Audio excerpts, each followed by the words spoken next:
And welcome into the Monday edition, Robby and Rexrode, 102.5 The Game, live from our Busy Bee Plumbing, Heating, and Air Conditioning Game Nashville studios, home of the $99 yearly Beehive membership, where the buzz is always about great service. Robbie Stanley, Joe Rexrode, Ian Safar here with you on this Monday morning. Joseph, good morning. How are you? I'm okay. I'm very bad at picking football games, but I'm okay. You guys are good at picking football games. At least this week you are. Had a good week this week. Against all odds, against my heart. Had a good week this week. That's exciting. But, we don't talk enough about our fantasy football league. Oh, boy, maybe not. I was going to say, I was about to give Officer Watson his first L of the year, but then Christian McCaffrey went nuts, but I still got a chance. There we go. We'll see what happens. I still got a chance, Officer Watson. Coming for you, buddy. Ian Zafar, how we doing? What's going on? Good morning. I guess summer is officially over. Yeah. But pretty cold by the way, morning. It feels out there. Yesterday, First this morning. First frost probably isn't too far away. A little chilly, make sure you have your coat. But yeah, solid weekend of football. Good fantasy weekend, pretty much for myself. Decent weekend of picks finally. Titans looked terrible. I was going to say, we've been as avoiding usual. the Titans. We've been avoiding it. Vandy looked good. The Vols, not so much. So, but it was a beautiful day on Saturday. Got outside, our last warm day. Yeah. But happy Monday, everybody. Let's get it rolling, huh? Yeah, well, let's get it rolling. We got a lot to get into on the show today. Obviously, we're going to spend a lot of time on the Titans today with the Patriots coming in here winning 31-13. Vrabel getting the last laugh. We'll get into that here in just a few minutes. Joe, I do want to start kind of rapid fire here. So you got Vandy getting the win against LSU. Vandy's now number 10 in the nation. They've moved up to number 10 in the AP poll. Tennessee did not go well on the third Saturday of October down in Alabama. Just a huge swing at the end of the first half there, and they lose to Alabama.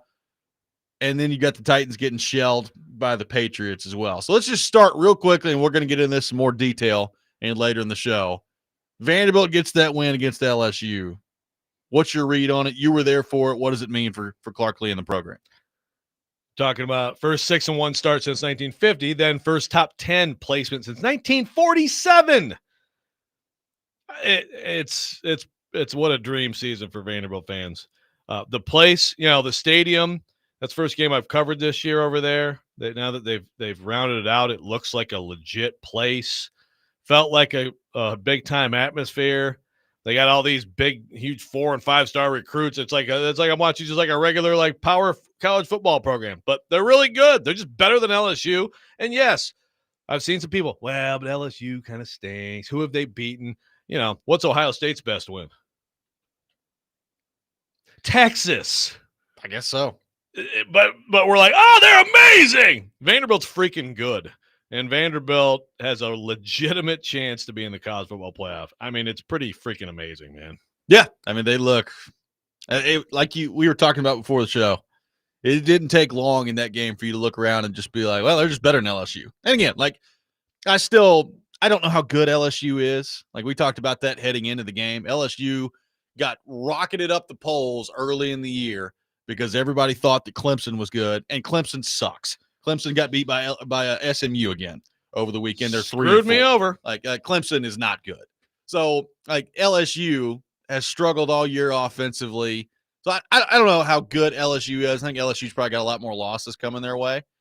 But Vanderbilt, like you said, they're a legitimate threat in the college football playoff. We're going to get into their win in more detail coming up in the 7 o'clock hour. Tennessee did not have their best stuff on the road against Alabama. And when you don't have your best stuff on the road against Alabama, you're not really giving yourself a shot. And that game was over at halftime on Saturday. Yeah, because of that one play. I'd love to see that game play out without the pick six, like you said in our extensive pre-show meeting. Play action. It's not fooling anybody. You have to throw there. And it was just, it was a bad throw. It was an obvious route. The whole thing is like everything about it was like, no, yeah. no, and no. I mean, Aguilar can't throw the ball there. He's got to just sail it away. But also, it's just a horrific play call. Booger made the point at halftime. You can't. You have to throw the ball given the time situation, and you're lined up in a power run formation. Well, and it's another situation at the end of a half where they are so bad at managing the clock. They're awful at managing the clock and managing that situation. There's a lot of good about Heupel, and I know Tennessee fans are absolutely just lighting him up right now after that game. But the end of the half, clock management, big time situation stuff like that, they are bad at, and they have been bad at, and it's a problem. It's a big problem. We'll get into that in a little bit more detail in the program as well. The New England Patriots come in here yesterday, and they get the 31-13 win against the Titans. It looked for a moment, Joe, that the Titans may get that interim coaching bump, and it's like, all right, Cam Ward threw a nice bomb down there to DK, gets the touchdown. Titans are winning the game. And then all of a sudden, towards the end of the first half, it starts to flip, and New England takes over. And in the second half, it looked like pretty much every game we've watched from the Tennessee Titans for the last 3 years, where they couldn't get anything done in the second half. And Vrabel walks away with a last laugh, and the Patriots win 31-13 in that game. So a momentary glimpse of maybe some hope for Titans fans that was quickly evaporated by New England yesterday. Yeah, I felt smart for a minute. I felt smart and smelt fart in the second half. Yeah. Felt smart, then smelt fart. There you go. Perfect. That about sums it up. Tongue twister to the Tennessee Titans. Dog buns. I won't do what you told me. Dog buns. I kind of like the dog buns. I'll be honest with you. I don't know that dogs really have buns, but if they really do, don't. They're the Tennessee Titans. That may have some staying power right there. They're just total dog buns yesterday. Yeah, it was. First of all, yeah. Look, I have a little bit more belief after that game in the Patriots. I do like Drake May. He's good. I do like Drake May. I think Vrabel's got something there, and they're a pretty good team. Yeah, and we're going to talk about Cam Ward. People are already texting about Cam Ward. It's really interesting, some of the back and forth on Cam Ward that's going on out there. But to me, it's like you can see some talent, you can see some tremendous throws. Throw to DK was great. Yep, that was big time. And then again, you're like missing throws. It's like you just can't miss that one. The pick, you can say it was off a receiver's hands, but it's a horrible throw. It was a bad throw. Yeah. And it's why. So a lot of issues. Yeah. Including the issue of there's 10 more games of this to watch. Yeah. And then, you combine all that yesterday with Jeffrey Simmons is hurt very quickly into the game with a hamstring injury. And you saw defensively, they didn't stop anything yesterday. Drake May had 2 incompletions in the game. He was 21 of 23 for 222 yards, 2 touchdowns, quarterback rating of 135.9. And by the way, the Patriots, who really couldn't run the ball heading into the game, 175 yards on the ground yesterday for the Patriots. So you couldn't stop anything with New England yesterday. Came right out. Came right out. Just absolutely. That was clearly the game plan, and we're going to run on these guys, and they did. And Titans, every once in a while, show a little pass rush lately, which is interesting. It's like that the one thing we thought that they couldn't do, while we thought they could do other things well. They every once in a while will flash in the pass rush, but boy, the back end and man, L'Jarius Sneed, he's bad. And then he goes out with a quad. It's just like of the moves in the last few years, so many bad ones. Boy, that one is. And again, people ran this and that. I think Chad Brinker definitely is, should be lumped in on that one for sure. But either way, it's the Titans' problem for the rest of this year at least, and probably that's about it. Yep. And another day where the Titans, who I think we would all agree, like in a perfect scenario, you'd like to see them run the ball more and be efficient at running the football. They end up with 12 carries yesterday for 39 yards, 3.3 yards per carry for the Titans. 39 yards on the ground yesterday. And so, by the way, Pollard, 6 carries for 18 yards. Not a whole lot going for Pollard. Yeah. Good fantasy start by me. over Chuba Hubbard. Yep. Not very good. Not very good. No, they can't really do anything. Yeah, that's the problem. I saw, Schefter tweeting, the Titans are going to simplify the offense. And I don't know. I guess I know Cam Ward said after the game, like the play to DK was something that'd been on the board for a while. They just hadn't called it. I don't know. It didn't look especially different. I mean, it's not going to look that different. It's just like I will say, like, if there's something I come away from that game with, and I know it you didn't see it as much as the game went on, but I mean, DK's got a chance to be a little bit of a weapon here. I mean, put him out there. Yeah, the guy can run past people. Yeah, that's a nice feature. Get some speed out there. That would be nice. We got a lot to get into on the program today. We'll be all over the Patriots and their win against the Titans yesterday at Nissan Stadium. We're going to get pretty heavily into Cam Ward, his day yesterday, the overall Cam Ward discussion. We will get back into Vanderbilt and their big win against LSU in the 7 o'clock hour. Tennessee's loss to Alabama. Corey Curtis coming up at 8 o'clock. So all that coming. We've got a loaded show today. Take your thoughts in the meantime, 615-737-1025. I'm back on the text line, which I know also makes Rexrode very happy, so that's good to see as well. Got it all coming next. We'll continue the discussion on the Titans game yesterday. We will get into the Cam Ward part of it as well. Robby and Rexrode, 1025 The Game.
We got off to a fast start, exactly what we wanted to do as a football team. Going out there, doing a great job, and got rolling through the game and did some really nice things. Cam played, a nice first half for us as we got going there. And then at the end of the half, unfortunately, we gave it the big play. And that was disappointing. And then they came out and, went down the field to start the second half. And then obviously we had the turnover, which was critical. We can't have that. We got to do a better job. All 11 guys in the field. And, so it's disappointing the way the game went after, the end of the first half. So we got to do a better job, stopping the run. The quarterback got out of the pocket a little too often for us. We got to contain that, keep him in the pocket, and, make him do it the hard way. And then offensively, we can't get shut out, in the second half and do what we did, only 8 plays in the first 3 series of the in the third quarter. So, but hey, we're going to stick together here. We're going to fight our tails off and find a way to go win the next one. That's the most important thing. That's Mike McCoy after the game yesterday, interim Titans head coach. They will be sticking together, Joe, and they're going to go find a way to win some games from here. Yeah, I know that this is a trivial thing in the bigger picture here. Vrabel. Wait, hold on, everybody. Marble Light. But, let me just say, I got a real problem with what Mike McCoy did at the end of the first half. Vrabel's, Mr. Double everybody up. Yeah. For some reason, obviously because he was here, he did a good job of that when he was here. He's big on that. Like, that's a huge, emphasis for coaches. They get the big play. You have a bust on defense. You've played great all half. Okay, it's 17-13. You have 3 timeouts. You have 49 seconds left. Go get points. I agree. What are you doing? Go get points. If that's how little you trust your quarterback, that's a huge problem. What else could I take from that terrible decision? Either you don't understand basic football. That's a basic thing that you must do as a coach, especially because they get the ball. Don't let them double you up. Go get points back. Feel better about yourself. And go into halftime down a point. Well, and here's the other you thing. Can absolutely go get a field goal there. If it's not mistrust of Cam Ward, tell me what would go into that decision. Well, also you have nothing to lose. You're 1-5 in the game. You're an interim head coach. There's 3 timeouts left, 49 seconds before the half, and you're on 35. Go. There's no excuse to not do that. That blew my mind. Yeah. So blew my mind. Not that makes a difference in the Titans winning the game or not, because the Titans are bad. I'll tell you another thing he said in that clip where I was just like, well, if I'm another member of the offense, I'm like, no, we don't need all 11 to be better on a play. We need the quarterback to hold on the ball. He was like talking about the turnovers. We need all 11 to be better. It's like, no, the quarterback just needs to hold on to the football. Don't drop the football. That's what we need on that play. That's all we need on that play. Just don't drop the ball. Well, Chuck asked, we talk about Cam Ward's hands. I feel like I'm watching a reincarnation of Steve DeBerg. Great reference there, Chuck. Steve DeBerg, Tampa Bay Bucks creamsicle uniform era legend. Steve DeBerg and Chiefs also.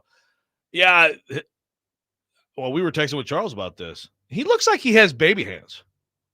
I mean, I don't really know. I have no idea what Cam Ward's hand size is. It was 9 according to Charles. Okay, so which is not big. Not big, but it's not it's not like Kenny Pickett out there or anything. But that's 2 weeks in a row he's just dropped the ball. It's like an unforced fumble where he's winding up and drops the ball. Right. That's got to stop. Without help. We can't. Without any help. Yeah, it's one thing for you to be sacked in the pocket and for you to be loose with the football and have it knocked out of your hand. You don't want that either. You want to be able to protect the ball, but at least you understand that, there's a 300-something pound member of the opposition that is making life difficult for you at that point. But that's 2 weeks in a row where he's just dropped the football, an unforced fumble. It's like watching a tennis match, and it's like just an unforced error. What are you doing out there? You got to hold on the ball. Yeah. His turnovers they're not of the absolutely insane variety like some of Levis's, but it does feel like it sometimes. Oh my God, what just happened there? By the way, Charles did say that he said to us, I'm going to read this text. He says, they do hand stretching before that measurement too. I bet his hands are in the 8.75 inch area. Okay. We've uncovered the real scandal here with Cam Ward. He had baby hands and he hid his baby hands. By the way, Kenny Pickett, 8.5 hand size. 8.5 inches. Wave to me, Kenny. Wave. Hi, Kenny. Give me a hug, Kenny. Tyrannosaurus Rex. That's small arms. I don't know. That makes no sense. Yeah, it's weird. Yeah. Like it's I mean that would be step one for Ward is let's eliminate the unforced dropping of the football fumble from the game right now, and then we can worry about everything else after that. I mean, look, obviously we're gonna have a big Cam Ward discussion today. Overall, like if you just look at the numbers, it's not that bad, right? Like he's 25 of 34 for 255 yards, touchdown and a pick, quarterback rating in 92.2. So like, he's had worse games than that for sure. I mean, especially from a completion percentage standpoint, it's a big time step in the right direction. Like he did some good things in the game yesterday. But, there were, as you mentioned, some throws that he missed where you're just like, okay, like you got to be able to hit that throw on that play. You drop the football, an unforced fumble that, the opposition scoops up and scores right next to their goal line, which is obvious. I mean, it's a huge play in the game, and the game is basically over after that happens. And then later you've got the pick that the ball's thrown like a yard behind Chig on the play. And yeah, I mean, you'd like to see Chig, somehow haul that in or knock it down at least. But it's a bad throw. Like, there was some mind bending going on online yesterday trying to absolve Ward of that. Like, it's a bad throw. Like, NFL quarterback needs to hit the receiver in stride on that play. So, the numbers themselves, not that bad. Some critical plays in the game, though, that Ward just did not make yesterday. Yeah, and just the broadcast did a good job of, at times, showing on some of his misses, like the footwork or just, I don't even know what he's doing, playing hopscotch or something. But clearly that's, and obvious, it's clear too that those guys, and it was Charles Davis and that was Jason McCourty, right? Correct. Who hung out with Amy before the game, which is nice. Amy was very animated talking to him. Didn't talk to Vrabel. She talked to Jason McCourty. But hi, Jason. She had a lot to say. And at the end, he's like, "Wow, this is really embarrassing for the Titans." But yeah, they did a good job. Clearly, they've talked a lot, like McCoy, like the footwork is a big thing. Before we get deeper into Cam, actually, I do want to know for people who are there, because a texter here says, on the Vrabel chant, I don't think it was as many actual Titans fans as doing. That didn't seem, a lot of Patriots. That was my big question. It was like, okay, are the Vrabel chants like just the Patriots fans who took over the stadium? I think it was. If you're a Titans fan who was there, did you either participate in the Vrabel chant or did you see other Titans fans participating? I'm not like asking this so we can like dox whoever did it online. Were you still I'm just there? Curious. Yeah. Were there any Titans fans that were still there at that point? Yeah, right. Exactly. Because obviously Patriots fans had a lot of it, but I'm just interested. Is it just a Patriots takeover and they're like, that's our guy, screw you, Tennessee? Or are there actually Titans fans who are like, Vrabel? I mean, did you see the sign? Yes. That guy had a sign out front that said, I'd cut my bleep dork off for a chance to have Vrabel back, which is a pretty damn good sign, I must say. For those who don't know, that goes back to Vrabel on the Bussin' with the Boys podcast. And boy, what a wonderful Vrabel moment that was. That one had some life to it. How many cigarettes did he smoke after talking about that, huh? Woo! I need 2 smokes after that one. I was really hoping somebody would catch video of him walking out of the stadium yesterday with just a cigarette in his mouth. Didn't see anything though. Someone tweeted at me yesterday. He's like, why are you attacking smokers? And I was like, listen, I am a reformed smoker. I mean, seriously, I was a pack-a-day smoker for like a long time.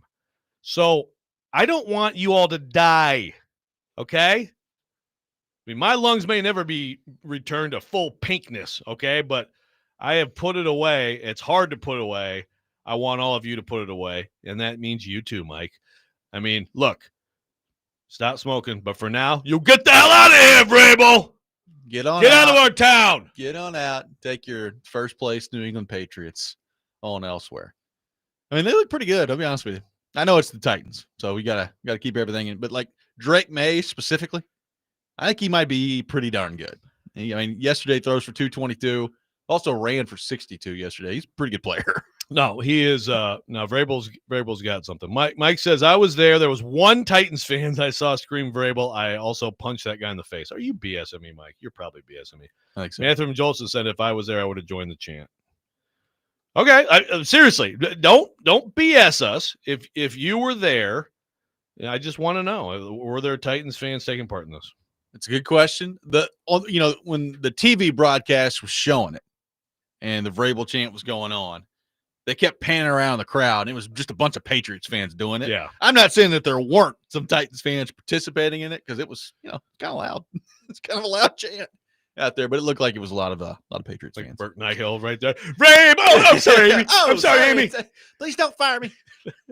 We will get into Cam Ward's day. What a crew. Apparently they went by Vrabel and snubbed him. Just didn't say a word. Which, I mean, I guess that means he didn't say a word to them either. Just the cold shoulder from both parties yesterday. It's too bad. I was hoping for a hug. I was too. 615-737-1025, our phone number. A lot of your thoughts to get to on the Cam Ward front. We will do that. Robby and Rexrode, 1025 The Game.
Welcome back in, Robby and Rexrode, 102.5 The Game. Taking your thoughts on our phone and text lines driven by WilsonCountyHyundai.com. 615-737-1025. Our phone number, 615-737-1025.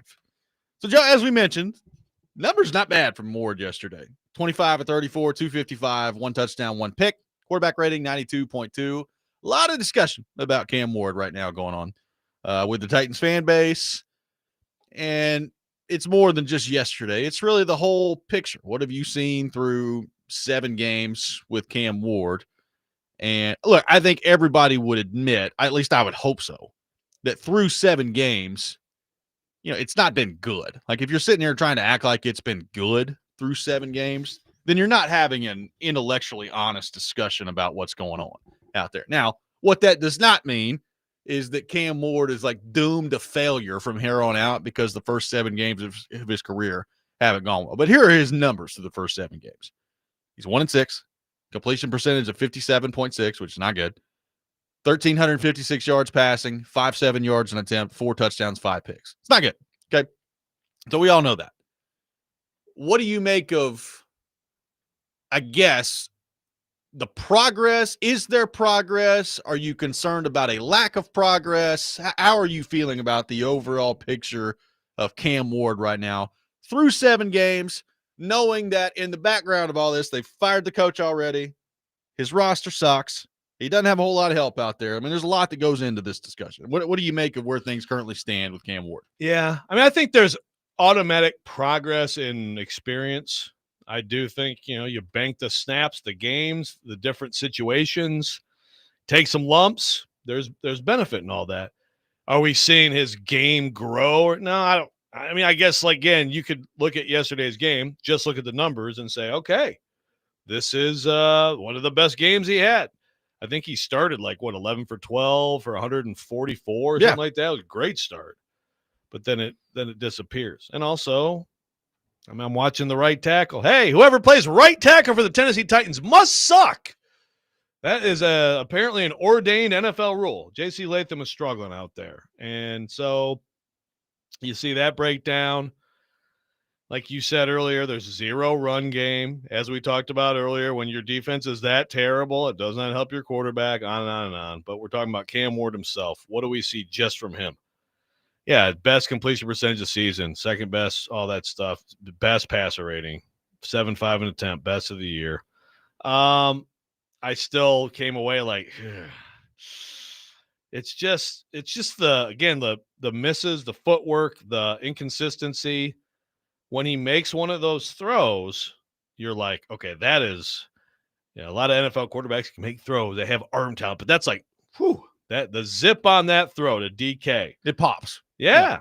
So you love that. I mean, I think one thing with him that I was a little wrong about is that I didn't think he was fast, but he's slower than I thought. He's pretty slow. Yeah.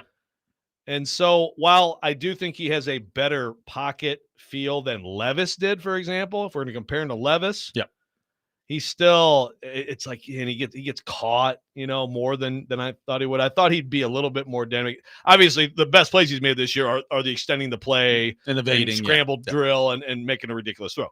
But that's a little disappointing. Again, I just think the mechanics are all over the place and inconsistent, and that's on him. That's on the coaches. But it's how it is. Like you can do that in practice a million times, and then here comes a dude who wants to hit you, who's 6'5", 280. And now you're throwing off your back foot with your right foot way over to the right and the ball. I mean, that's so I am not sitting here like, oh God, this guy's doomed. I know some people and still like, get him out, when he's not talking about people's sexual habits in weird, what the hell was that? I had to say something about that. My God, that was freaky. Stop it. But so I'm not like, oh my God, this is screwed. Basically, I look at him and I look at the Colts and I'm like, so I think he'll probably be good for his second team when he's throwing. That's the NFL anymore, right? Yeah.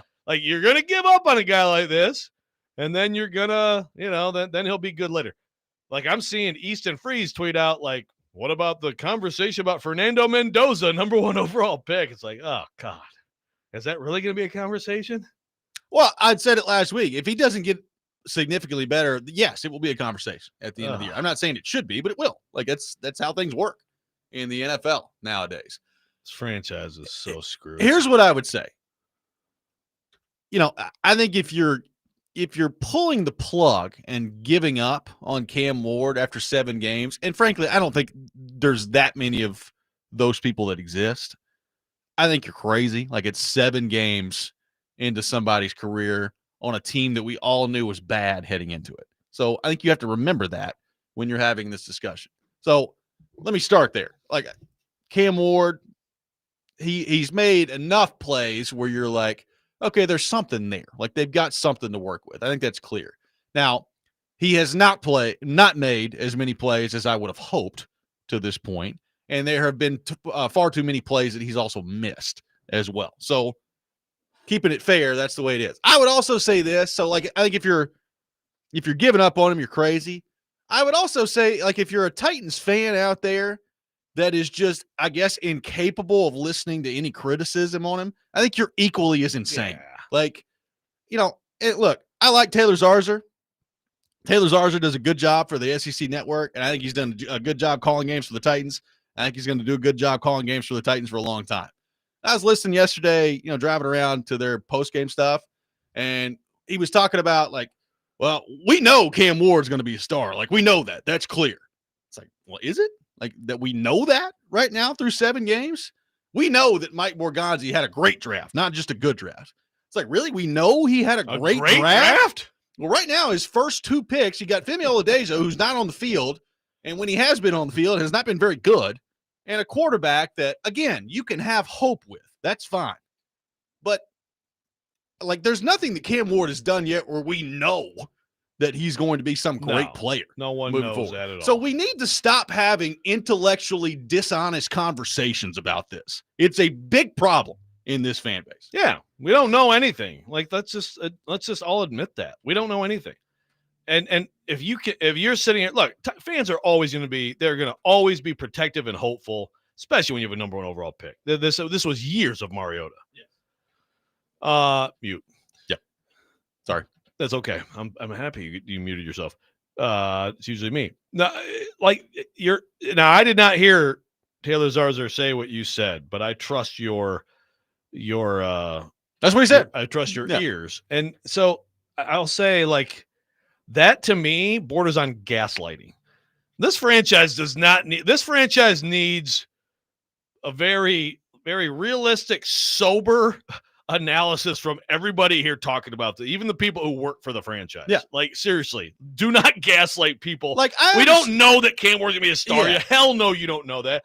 And how could you possibly call this draft great? I mean, look, the 4th round receivers, they look nice. Good. Yeah. I don't know why we have to take it overboard. And again, like, I like Taylor Zarzour, and I understand that he works for the Titans, so he's not going to sit there and criticize everything. No. But don't sit there and tell me that we know that Cam Ward's going to be a star and that this is a great draft for Mike Borgonzi, not just a good draft. We don't know either one of those things yet. And, it's not just Zarzour. Like, there are some Titans fans out there that are incapable of having a conversation that has any criticism whatsoever of Cam Ward because they think that automatically means that you're pulling the plug on him. And that's not the case. Like, the bottom line is he's the number 1 overall pick. He's taken some lumps so far, and the totality of it hasn't been very good. That doesn't mean that he's automatically doomed to failure, but that's what's happened to this point. Yeah, right now it's a disappointing start. And again, like someone on here, I've already, you're on the text and you keep track of it. I can't do it. I'm bad at it. But someone was like, okay, 65% of the blame pie goes to, like, the other stuff around, like the organization stuff. Maybe, I don't know. I mean, again, it's not about even blame, though. It's just about, is he good? Like, is he going to be good? Is he getting better? What does he have? And right now, it doesn't look good. There's a whole bunch of reasons other than him that contribute to that. There are plays where it's like, whoop, yep, right there, man. Like, that's got to be a completion every time, and it's not. And then, like, again, then the weird just, oh, there goes the football is also not great. But yes, some people are like our friend Andrew, who goes by the fake porn name Buck Rising. I mean, he had some tweet about, can we have a conversation, about Cam Ward? That's all it was. And I saw quote tweets all over, some from media and fan, like just eviscerating poor Andrew. And it's like, yeah, like it's not very good right now. Yeah, it doesn't mean that we can't talk about that. Yeah, it doesn't mean that the conversation has to be this guy sucks and he's Right. over and we're looking Exactly. for a new quarterback. Having a conversation doesn't mean the conversation's over. It's having the conversation. Yeah. And an honest one. Can we do that? Well, it also, like, again, we all recognize the situation around him right now is bad. So you have to factor that into that conversation. 100%. And I mean, look, the franchise right now, you're talking about a team that has been the worst team in the NFL over the last 3 years. Their record's awful. It's dysfunction. It's any bad thing you want to throw out there with the Titans. That's what it is right now. Also, the hope moving forward right now, it's got to be him, right? Like that's where you base everything off of. So how do you get him to a point where he is making progress? That should be the entire organizational plan right now. How do you get him to a point where he's making progress? And look, if he's not noticeably better this time a year from now, this time a year and a half from now, then we probably are going to be having a different conversation because some of this is going to be on him. Like he's got to get the footwork part figured out. He's got to get the mechanics figured out. He's got to get that accuracy figured out. But like this is, Titans fans, you did this with Mariota. A lot of you did it with Levis too, where you're just incapable of having a conversation that criticizes the quarterback until it's time to dump the quarterback, and then everybody dumps it. Like you can have conversations along the way. It doesn't mean that you're pulling the plug on the kid. Now, the difference between the two, which I know is hard for a Mariota hater like you to acknowledge, is Levis was bad last year, so we all were like, yeah. If Cam is this next year, I think it'll be, yeah. Mariota's second year was the best year he had, Right. So like it was he extended the timeline. He's better. I mean, Mariota was flat out better than what we've seen from these guys. Yes. Yeah, then he leveled off and whatever, blame the Titans, blame the leg, whatever you want to do. But yeah, a year from now, you're right. Like you get to next year and it looks, and with Levis, it got worse. But even with Cam Ward, if it's not better than this, again, maybe they never fix right tackle. Never fix the O-line, whatever. But still, he's going to be blamed more and more and eventually discarded. That's what happens quickly in the NFL. Take your thoughts on Cam Ward, 615-737-1025, our phone number. More to get to coming up next. You're listening to Robby and Rexrode, 1025 The Game.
Welcome back in, Robby and Rexrode, 102.5 The Game. Taking your thoughts on our phone and text lines driven by WilsonCountyHyundai.com, 615-737-1025.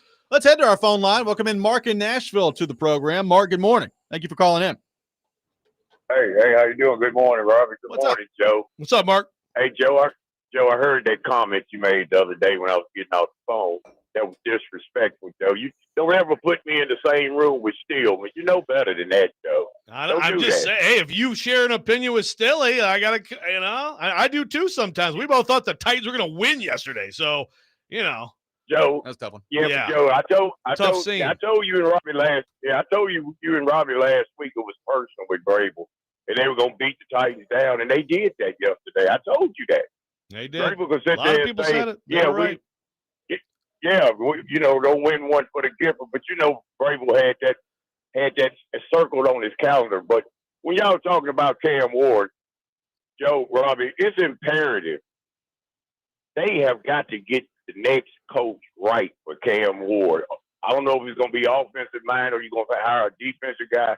But whoever the OC is and the quarterback coach, they're going to have to get things right with Cam Ward. You don't want to waste that talent. I know it doesn't look good. He's inconsistent right now and whatnot. I got belief in Cam. I said it from the get-go. I really didn't want to see him come to Tennessee, though, but because I'm not a Titan fan anyway. But anyway, I think Cam can be good.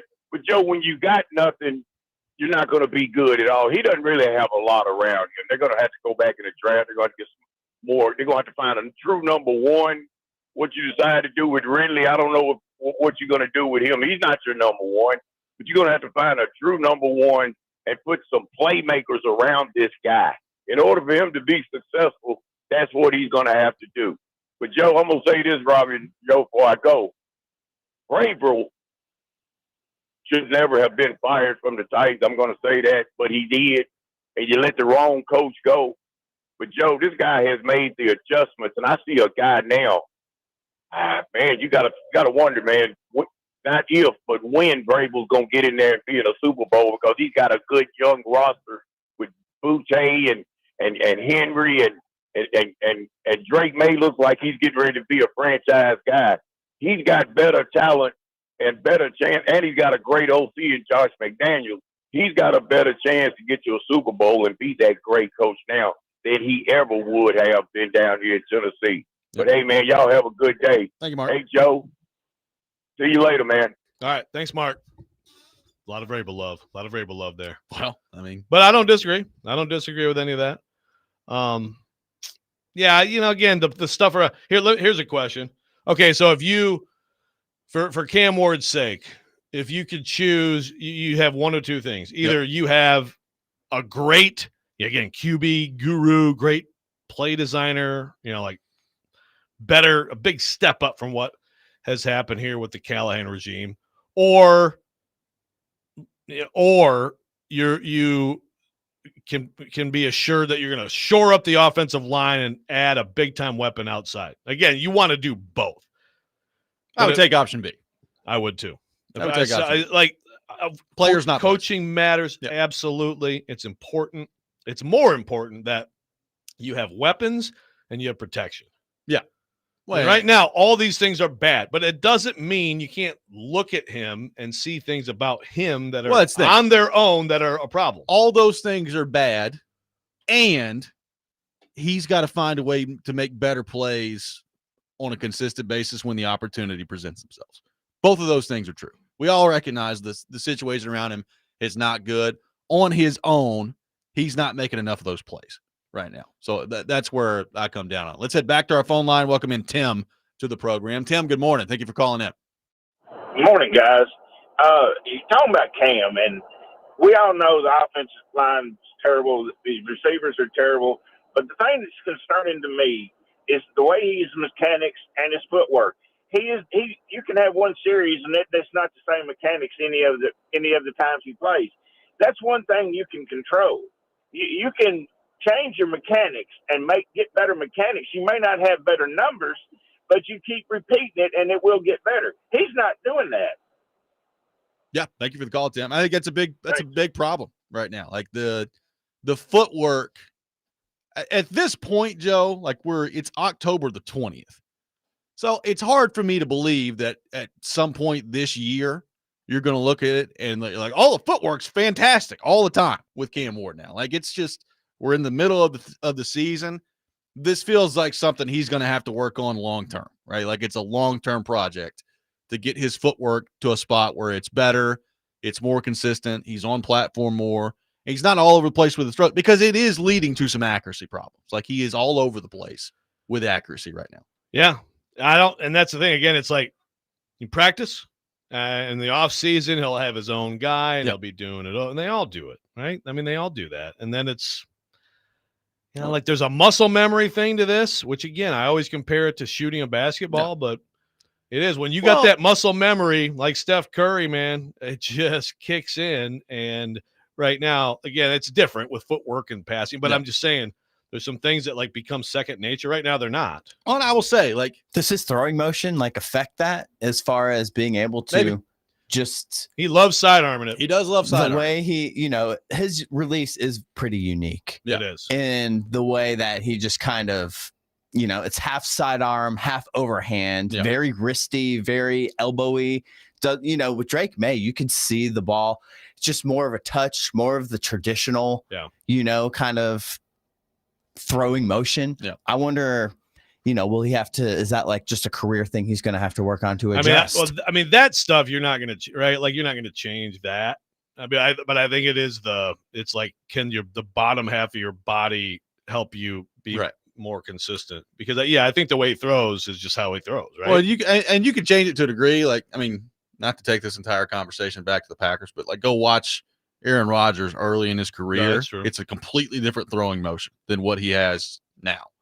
Yeah, and on the footwork point, like, and again, to take it back to the Packers, Jordan Love was awful at footwork early in his career, and they worked with him. Now, he had the benefit of sitting there for 3 years, right? But they worked with him, and now he's really good at it. Like, the footwork is very consistent. So it is something, if you're Ward, you can improve that. You can get better on the footwork part of it. Yeah, just got to do it. That brings up a question I have that I want to get to, but I want to get to this before it gets lost. Dustin from Hopkinsville, who sends a lot of texts, and some of them are a little bit long, Dustin, but I will read this whole one because it's interesting. He says, dude, Levis was under Callahan too. Brian wasn't a QB guru like a QB wrecker. 3 plays in the playbook written in crayon. We don't know what Levis truly is. They farted him. I'm not saying he's a starting QB, but you can't say he got a mediocre shot. Even Ward gets all I have next season. Brian was the issue with this whole team. It showed on the field yesterday. We had an actual NFL offense, not perfect, but it was run like an NFL offense. I don't know if I buy that. I mean, they scored 0 points in the second half, guys. Yeah. Like, again, he started well yesterday. The offense wasn't all that. Like, again, they ran that one play. Yeah. To DK, there were some good moments for a touchdown, but they've had some that. good moments too. Like this, yesterday, there was nothing different about yesterday's game, guys. Again, like it looked the exact same. It's where like you get rid of someone and it's like, see, back then they were in crayon. It's like let's calm down a little bit. Levis was not good last year, and we need to put a moratorium. Like, we need to stop talking about Will Levis, guys. Like, Will Levis is gone. He's not coming back. He's not going to be the starting quarterback for the Titans. Let's move on. Chad in Hendersonville. Let's head to our phone line. Driven by WilsonCountyHyundai.com. Chad, good morning. Thank you for calling in. Hey, morning. When you talk about footwork, Patrick Mahomes, if you look at his scouting report, he threw the sidearms. His footwork was never really, to this day, if you break down footwork, it's probably not prototype. But it's consistent and it works for him, though. Yeah. Well, it does work for him. And, we wouldn't be talking about Cam's footwork if we had success. We would be, talking about everything else.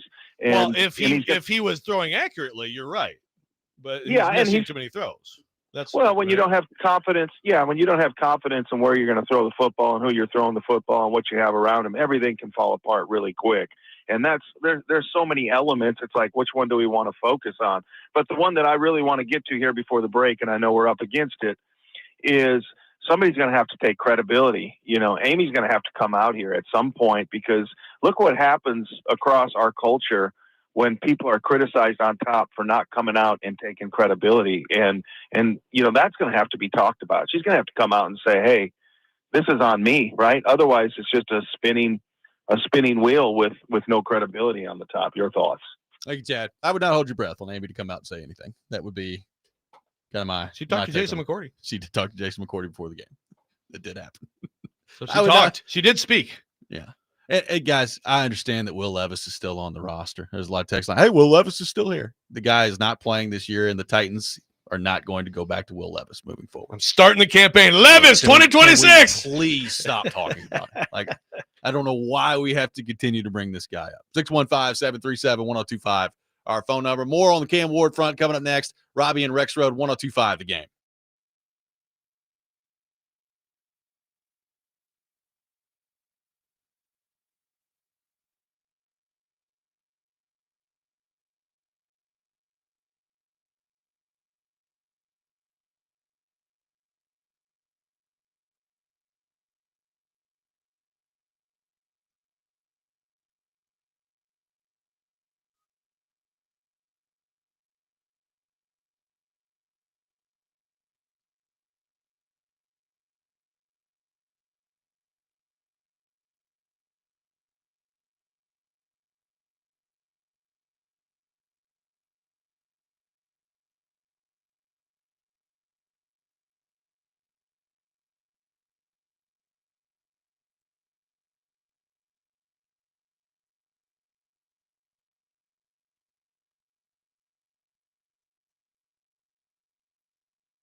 Hour number 2, Robby and Rexrode, 102.5 The Game, live from our Busy Bee Plumbing, Heating, and Air Conditioning Game Nashville studios. Home of the $99 yearly Beehive membership, where the buzz is always about great service. Robby Stanley, Joe Rexrode, Ian Safar here with you on this Monday morning. Corey Curtis from News 2 will be with us at 8. We will get his thoughts on all things Tennessee Titans. Taking your thoughts in the meantime, 615-737-1025. A lot of discussion on the Cam Ward front. Joe, one texter says this. Says, speaking of delusional, if Cam Ward looks this bad throughout the rest of the season, what makes you think there won't actually be a legitimate quarterback competition next camp and preseason? How about that? Yeah, well, you brought it up. We talked about it. I mean, I was like, hey, new coach. Maybe the new coach is like, I think that Will Levis got something going on. But we're taking it to the Levis discussion? That's what I thought. That's what I thought you were talking about. I thought that this was a reference to that. Guys, some people brought up. I want you guys to stop and actually think about this. Do you think that the new coach, whoever it is that they end up hiring, is going to look at this and say, you know what? If Cam Ward doesn't improve, like if he's not any better by the rest of the season, what I'm going to do, taking the job next year, is I'm going to waltz in here and my quarterback room is going to be Cam Ward and Will Levis. That's what I'm going to do. Like, do you honestly think that's the way that that's going to go? Do you know how the NFL works? Do we really think that? And again, because let me tell you what the more realistic part of that is. If Cam Ward doesn't get any better and they go hire a new coach, the new coach is probably going to be, hey, let's go draft a quarterback. That's the more realistic part. Or go sign someone who has actually done well in the league. So this texture may not have been talking about Levis. So apologies if you weren't. If you could take Levis and Cam, then you could take their best features and combine them into one player, then you might have something. But no, look, seriously, like, yes, I think it makes sense for the Titans to, look. So when did the Colts finally, this is year 3 for Richardson, right? Yeah. This is year 3 for Richardson. I don't think that you do let's bring in a starter type competitor in year 2. I don't think so. You spent the number 1 overall pick on him. I think that you devote I think you want maybe a better backup. The starting quarterback for the Titans next year is either going to be Cam Ward or it's going to be somebody that they talked themselves into drafting. That's what your 2 options are. Yeah. Yeah, I guess Living in the world I guess of if you think they could tuck themselves into drafting someone, it is possible. I think it would have to be really bad the rest of this. That's what I'm saying. Yeah, like those are your options. But if that, but I guess but if that's the case, then why wouldn't you could potentially sign a starter, right? Like, wouldn't that be the third option? You could I would say if you're already to the point at the end of the year where you're ready to sign another starter, then you're probably moving on from the quarterback and you're going to have the number 1 pick. So you're probably taking a quarterback. Yeah, except that that's the thing. I mean, and I this is going to be fast because we're not talking about the freaking draft. No. I really don't think there's a number 1 overall pick quarterback in this draft. But there wasn't in the last draft either, and the Titans still took a quarterback number 1 in the draft. Exactly. So and again, by the way, that'd be an amazing stacking of drafts. Woo! By the way, we're still a long way from that. Like, we're a long way from the Titans, I think, giving legitimate consideration to a quarterback next year. But I'm just saying, like, if Ward does not show any improvement at the end of the year, I guarantee you it will be a conversation around the league. Doesn't mean it's the right conversation. I guarantee you it'll be one, though. Yeah, so we'll see. Well, that's the thing. When you bring in a new coach, exactly. All the coaches, anyone you bring in. Now, first of all, I guess you interview coaches. You want to, I think you want them to like Cam Ward and all that. But like, you bring in a new coach, you don't know. He may not like Cam Ward. He may love a particular quarterback in the next draft. It's just, when you change coaches, that's possible. But yes, like right now, I bet probably good money, and I'd say it's like 99% to me that Cam Ward's starting quarterback next year. Yeah. And he should be. Like, you put him on a crap team with crap around him, with crap coaching. Yep. He's not very good, but that stuff also does matter. No, and the bottom line is, like, when you draft somebody number 1 overall, they just get a longer leash. That's the bottom. I mean, they should. Yeah. You trade number 1 overall pick, and if you're Borgonzi, if you're Brinker, like if this doesn't work, you're probably gone, right? Like, that's just what happens in the NFL. When you draft a quarterback that high and it doesn't work out, that usually doesn't mean good things for the front office and the coaches that are involved with it. And the coaches already paid the price, and we'll see.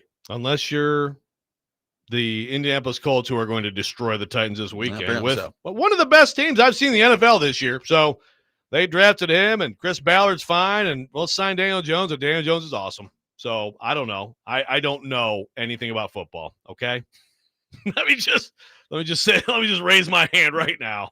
Sure. By the way, have you Colts seen, are a wagon. have you- Okay, have you seen the line on the Titans Colts? like 12 or something. It's 14.5. Good God.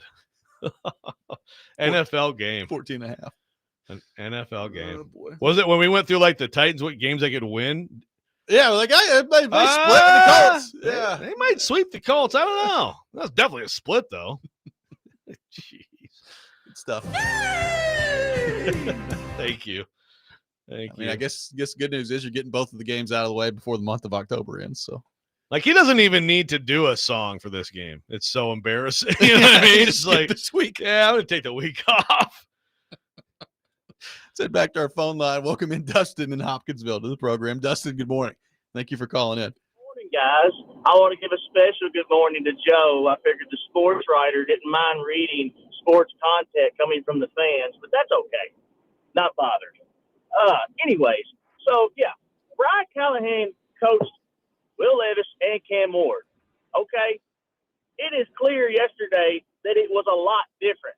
At least How is that clear? half. What was clear about it being a lot different? They scored 13 points. Dude, they weren't even running the same plays. The trick plays were even different. Everything. They was scored different about 13 that points, offense. ran the ball for 33 yards. What was different in the yesterday? whole game. Yes, the whole game is the only thing that matters. They had some good moments, but like I think people We're like so exaggerating what Yeah. happened yesterday because you guys hated Brian Callahan so much. You're begging for 255 anything to yards? be different. 255 yards in the air. Guys, he threw for 230 yards a couple weeks ago. he threw. I don't He had 200 yards in the fourth quarter against the Cardinals. Yeah, what are we I mean, talking like about? they've had It some didn't look good moments. abysmal. It did not look abysmal. Okay. Like there was life in the offense. I mean, you can't sit here and say there wasn't. I think They For a- scored Bronco 13 finally got points. through to, and when he got through to, he dropped both of Yeah, them. there were for a can't help couple that. series, but Which there- is there what they've were been for the a last couple 3 series, years. But they've had other games where they're life and for a couple series. I mean, I again, can't. I'll say this: it was. Like I said in the text, it wasn't perfect. I wish that they'd have went to Spears a lot more because he obviously was getting more chunk plays than Pollard ever thought about. I don't care about the Honda Accord. I don't need good gas mileage. I need a damn dog at my running back. You know, my number one running back. That's a big problem there. Pollard is not the guy. I'm sorry. He may have been 2 or 3 years ago, but he's not the guy for us. We need a better running back for our young QB. He was not very good yesterday. Not very good. No. Thank you, Dustin. I look, guys. Again, I was ready to move on from Brian Callahan. Brian Callahan did a bad job, but we're talking ourselves into stuff yesterday that didn't happen. He scored 13 points in the game. They got shut out in the second half. It's the same script. Like it's happening here for 3 years. So like we're trying to talk ourselves into things yesterday that didn't happen. yeah, and I get it. It's just like with the quarterback. Every good thing you see, you magnify that in your mind. If you're a fan, I think I understand it. I've been there many times. And then the bad stuff you want. I mean, you want to believe. Yeah, but I'm like, again, it looked good early, and then it faded, and that we've seen that many times. The idea that this offense wasn't like dramatically different or anything like that. No, it's probably not gonna, like, again, we talked about last week. Okay, more RPOs. That's a comfortable thing for Cam. We talked about throwing downfield more, which definitely, again, they scored a touchdown. It was a really nice play, and then. It just looked a lot the it looks same like to the me. same it's looked. Yeah. But I do agree on. I mean, I agree on Pollard. He looks like he's like a lot of running backs. When you get to a certain age and you kind of lose a little juice. I might even give Tyjae Spears a little bit more run here. The way those two look compared to each other right now. But I think that's another position, unfortunately, that they're going to have to address. Now you can get running backs. This is getting long. Yeah, the list is very long. But you got to have a better running game. That's one thing I thought they'd be able to do this year at a decent clip, and it's not working out. Not at all. 615-737-1025 is our phone number. A couple more of your thoughts to get to on Cam Ward. We will get into Vanderbilt's win against LSU as well. All that ahead. Robby and Rexrode, 1025 the game.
Preds Fan Smashville Live returns Wednesday night at Brewhouse 100 in Bellevue at 6 o'clock. See your Preds star players up close and personal. Preds player guests will be Adam Wilsby and Justin Barron. That's this Wednesday night at Brewhouse 100 in Bellevue and on 102.5 The Game. Taking your thoughts on our phone and text lines. Ultra Driven by BMW on the WilsonCounty.com. YouTube chat. Like, Robbie's about to snap. Ah! He's like, please, y'all don't make Robbie snap on a Monday. I'm used to Joe yelling, but when Robbie yells, I laugh so hard, dude. Richard I'm says, glad I could bring comedic relief. Mark from Ashton City agrees with Dustin. They had totally different offense. Totally different. Now, Callahan was like, let's do stuff that Cam sucks at. That's what I'm going to try. But these guys are like, hey, let's do stuff he's good at. Look at this. For like one drive. Transform. Again, like, they had good drives before. They had touchdowns before. They had good plays before. They could never sustain it. They could never really get into the 20s much. They would have a pretty good half, maybe a good quarter, and then at the end of the game, you're like, wow, what do they have? About 13 points. Yesterday, let's look at what was the final? They got about 13 points. I mean, again, they try some different stuff, and like Mark's point is, well, what about his completion percentage going up? They're clearly trying everything. Look, I don't doubt that they're trying to figure that out, and like let's do more stuff that suits him and all that. But by the way, Cam Ward's completion percentage the last game out against the Raiders was 68.4.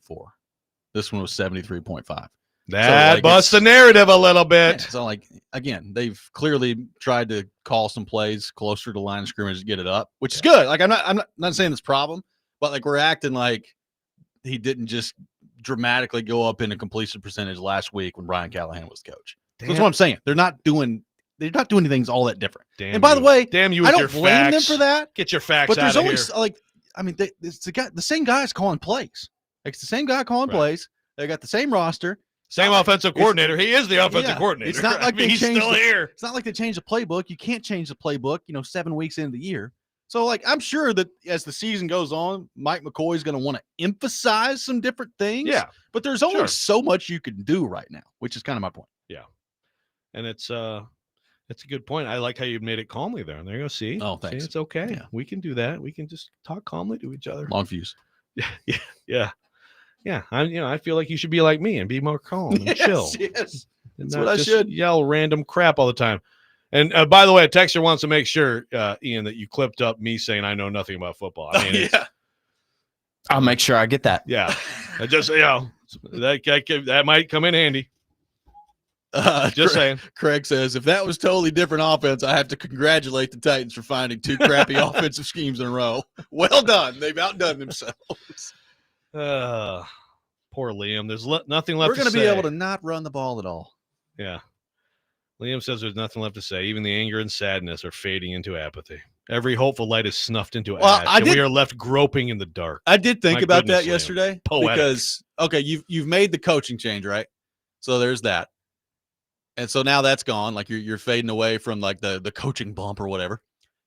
And now Vrabel, like everybody, people were looking forward to Vrabel coming back, and now that's gone. And now you look at the aftermath of it, like, all right, so the coach has been fired. Probably not going to get any news on the coaching search for a few more months. They're 1-6. Vrabel's gone, so the intrigue of that's gone at this point. You look at the rest of the season, you're like, man, there's still a long way left to go. There's still a lot more football left to be played. I was kind of impressed with the crowd yesterday. I have no idea percentage-wise, like how much was Patriots fans and how much wasn't, but there were more people in that building than I thought. Yeah, did anybody get a sense for that? It did. It felt like the cheers for the Patriots plays might have been louder. I don't know.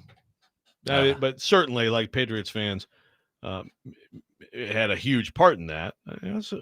Good for Titans fans who showed up. How many Titans fans who showed up wanted to like show their love and respect for Vrabel? Yeah.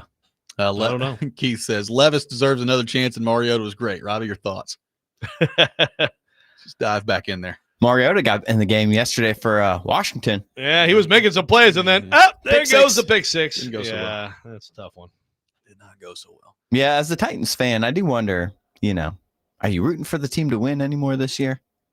I think it's just like you're rooting for the quarterback. The thing is, you don't want Ward to look terrible. That's a given, right? You don't want anybody to get hurt. But No, you'd I mean, probably you like want- some like him higher. to lose. You'd probably like some higher scoring, Yeah. well played Cam Ward games that result in like 31-28 losses. I don't think you're going to get many of those, but that's probably the ideal. Like this would have been the scenario, right? last game you kind of want the team to win And as we heard from people last week, a lot They of still them were- actually wanted Vrabel to come in here and win anyways. But yep. and spank the dog buns, which he did. He did. He did. On the interception front from yesterday. Now look, there's no doubt that some of the interceptions, if you go back and look at all of them this year, there have been a lot that have gone off the hands of receivers, deflected, and into the hands of a defender. I would still say, I mean, Ward he's got to make that throw yesterday on that pick. Yes, like in a perfect world, you want your NFL pass catcher to be able to at least like knock that thing down, right? Like get enough of it where it's not tipped and floating up in the air after that. Sure. But it's a bad pass. Like it's a bad pass for an NFL quarterback. And there's been too many of those this year that he's just got to get that. Like it's not a difficult pass there. Like you got to dial that part of it in. And that's kind of the next step for him beyond, holding on to the football and not fumbling it without somebody touching it. You're gonna have more picks with freaky stuff like that, but it's because of your own inaccuracy. So it's can it get better? Yeah, it can. Can it get better this year? I don't know. It's it's the entire franchise is devoted to him getting better and maximizing what he has. But you can do everything around a game day, and then you go out on the field, and it's real people trying to attack you, and it gets harder for sure. Billy from Bellevue says there were 70%. Did I say that word on the air? Probably not. Massachusetts people yesterday. I'm just going to avoid that word. Good to know. I like the word, but I'm going to avoid the word. Yes. Vanderbilt with a very impressive win against LSU, and they move into the top 10 in the AP poll. We'll get into that. Coming up next, Tennessee falls to Alabama. All that ahead. Robby and Rexrode, 102.5 The Game.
I don't deal a lot in the headlines. I think ultimately we have a lot of season left. We're going to celebrate this win. I think we've earned the right to celebrate it. But this game won't define our season. And there's a lot more for this team to accomplish. Tomorrow we'll shift focus on Missouri, and that'll be a tough challenge for us. But that is tomorrow's issue.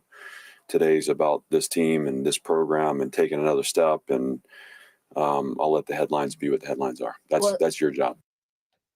That's Clark Lee this weekend. Vanderbilt takes down LSU 31-24, the final score. Vanderbilt improves to 6-1, which, yes, means they are bowl eligible. Somebody tried to talk about that with Clark Lee after the game, and he's like, yeah, I don't care. Yeah, Teresa. I think Teresa asked the question. Yeah, I don't care. By the way, great feature, but real quick on Teresa. Did you see that? I did. It was awesome. Teresa and Vrabes. Vrabester is just making the rounds with media members. He is beloved. He is. Beloved by all. Diego Pavia, 14 of 22 through the air, 160 yards, 1 touchdown. Also added 86 on the ground, couple of touchdowns that way, including, that late scramble he had to get into the end zone. Just a huge play in the game. So we wondered, heading into the game, Pavia not his best stuff against Alabama, a couple of turnovers in the red zone that were key, and he came out and looked like Diego Pavia on Saturday against LSU. They get the win 6-1. And they're number 10 in the AP poll now. So you're talking about a top 10 Vanderbilt Commodore football team. 1947. Yep. I'm going to try to do math. I think that was 78 years ago. Nice. That last time they were in the top 10. Remember when we were talking just not long ago about can Vandy do enough to get to a bowl game this year? Like, will they? Yeah. Can they find the wins? Right. Remember when we were talking about, can Clark Lee save his job at Vanderbilt? Yeah. Not that long. 2 years ago. It's amazing. It really is. And it's credit to so many people, obviously, from the top. All the things. Actually, Caroline, were you on that text thread that Caroline Fenton sent this weekend? I don't think so. Oh, yeah, she was making fun of Stilly because, remember when Vandy United won't do anything and all this stuff? Yeah, it's all come true. If you have a chancellor who cares and you have an AD who's good, these things are possible. But even then, this era makes it more possible for Vanderbilt for sure. And then you eventually get to, like next year, all the talk will be, okay, what will you do now without Pavia? He was the best player in the field. And to me, what's that? We sure he's leaving? Well, I guess that's a fair question. I think so. He's trying. I would be trying to do continuing lifelong education. Grad, doctorate. Getting my super doctorate at Vanderbilt. Yeah, doctor. Yeah, you can get multiple doctorates. But listen, he was incredible. Best player in the field. And to me, even with the Alabama game, I think he's back in the Heisman race with that game. Now, again, race, that means, he's going to have some more tremendous performances and big wins they go into Texas. I look at the rest of the schedule. This is a big game. Missouri's good. This is a college game day. College game day coming here. So Vanderbilt twice on game day this year. All of it is for the Vanderbilt fan. It's just got to be. It's got to be dizzying, right? Yeah. It's all happening so fast. But the thing is, I really think that, like Abel says, Vandy proves the NIL is working. Yeah, and good coaching. Clark Lee is a culture builder and a really good coach. And people are going to be coming for him, by the way. They're going to be coming for him. Yes. His name's going to be thrown around there in a bunch of jobs. But I really I think there are very, very few that could actually take him out of here. And it's an incredible situation for Vanderbilt. It is. And by the way, they're a 2.5-point favorite against Missouri coming up this weekend right now. That's kind of low. FanDuel Sportsbook. That's interesting. I would have guessed that might be a little high, but Missouri is good. It's going to be a good football game. Yep. It's going to be and look, like you said, Pavia firmly in the Heisman mix right now. Vanderbilt's defense, I think, still, you watch them, and it's not perfect. They've got flaws.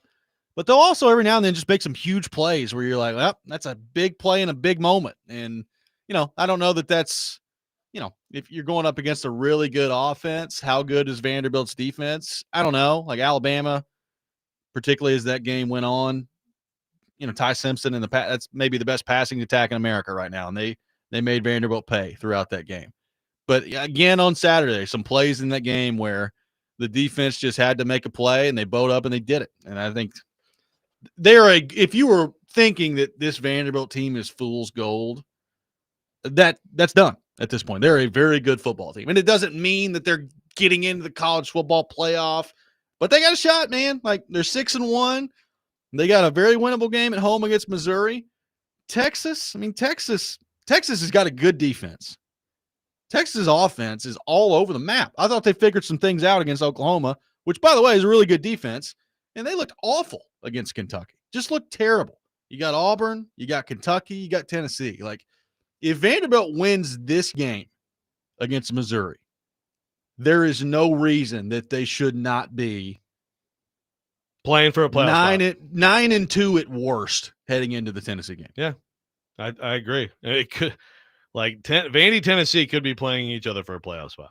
This is possible. Well, and by the way, right now, and I know this may be obvious to some people because Tennessee has more losses than Vanderbilt does. Like, I think Vanderbilt's got a better shot right now than Tennessee. Like, I know Tennessee, the two hardest games on their schedule are done now. You've got Georgia behind you. You've got Alabama behind you. Oklahoma's at home. Who knows what that game's going to look like. And then you got Vanderbilt at home at the end of the year. So the two hardest games you've got coming up are both at home. But they still got to go to the Swamp, and they just fired Billy Napier, and who knows what that's going to look like down there. Like, at Vanderbilt, if they can beat Missouri, like 9-2 should be the worst of what they're looking at heading into that Tennessee game. Yeah, and they can win all these games. They can lose to Missouri. They can certainly lose at Texas. It's hard for me at this point to get to home games with Kentucky and Auburn. It's hard for me to see it. It's hard for me to see it. I mean, so right now we're talking. I feel good about 8, okay, which is an extraordinary Vanderbilt season, but they can win them all. It's and like you said on their D, yeah, Fontenette, Sidnor, Hyde, they've got guys. Really, Saturday's game was really a 2-touchdown. It was a 2-touchdown win. Pavia smartly goes down and doesn't go in the end zone, and good on him. I mean, you talk about Hyde. I mean, dude's a winner. Like, add a touchdown. You got a 3-touchdown rushing day? No. He's like, no, let's kneel it, take the one, and then there's no chance at all of them coming up. But it was a 2-touchdown win. And it's worse than that, if not for a couple, just like, especially the one long touchdown where, like, the entire team had a chance to either tackle Nussmeier or the receiver. Yeah. And somehow it was like a Keystone Cops play. Take those a couple plays out, and it's a blowout. And here's they have the look and the feel of a legitimately good football team. Yeah, I know I got some crap for this back in the day because they were good under James Franklin and they had good records under James Franklin. And James Franklin's a good coach, not a great coach, but he's a good coach. But the reality at the time also, and the Vanderbilt fans didn't want to hear this, but it was reality. At that time, Georgia was not Georgia. Yeah. Florida was not Florida. Tennessee was not Tennessee. Right. And it was the perfect storm that also helped Vanderbilt during that process. Well, guess what? Georgia's Georgia right now. Tennessee's Tennessee, and I know they hadn't played either one of those teams yet. But the SEC, I mean, we could talk about this from top to bottom this year, is really freaking good. Like, it's good. And Vanderbilt looks like a legitimate threat and a legitimate contender. And that's the first time in my life, most people's life, that they could say that. 100%. Like, if they played Alabama, do the 10 times thing. I mean, Alabama would win 6 or 7 times, but Vanderbilt would win 3 or 4 times. and right now, I think Alabama's probably the best team in the SEC, which I know is, wow, how refreshing. You Alabama fans finally get a break. You finally have a good team. But if that's the high, you're right. The SEC is incredibly deep. It's also not elite anywhere. Elite. I don't think. I don't know if anybody is in college football this year. I mean, Ohio State looks like it. And again, their best win is Texas at home in the opener. Texas, Arch Manning couldn't again complete a pass the other day. But some people asked it on the YouTube chat about Pavia in the NFL. I did talk to an NFL personnel person actually about Diego and some other people before the game. And I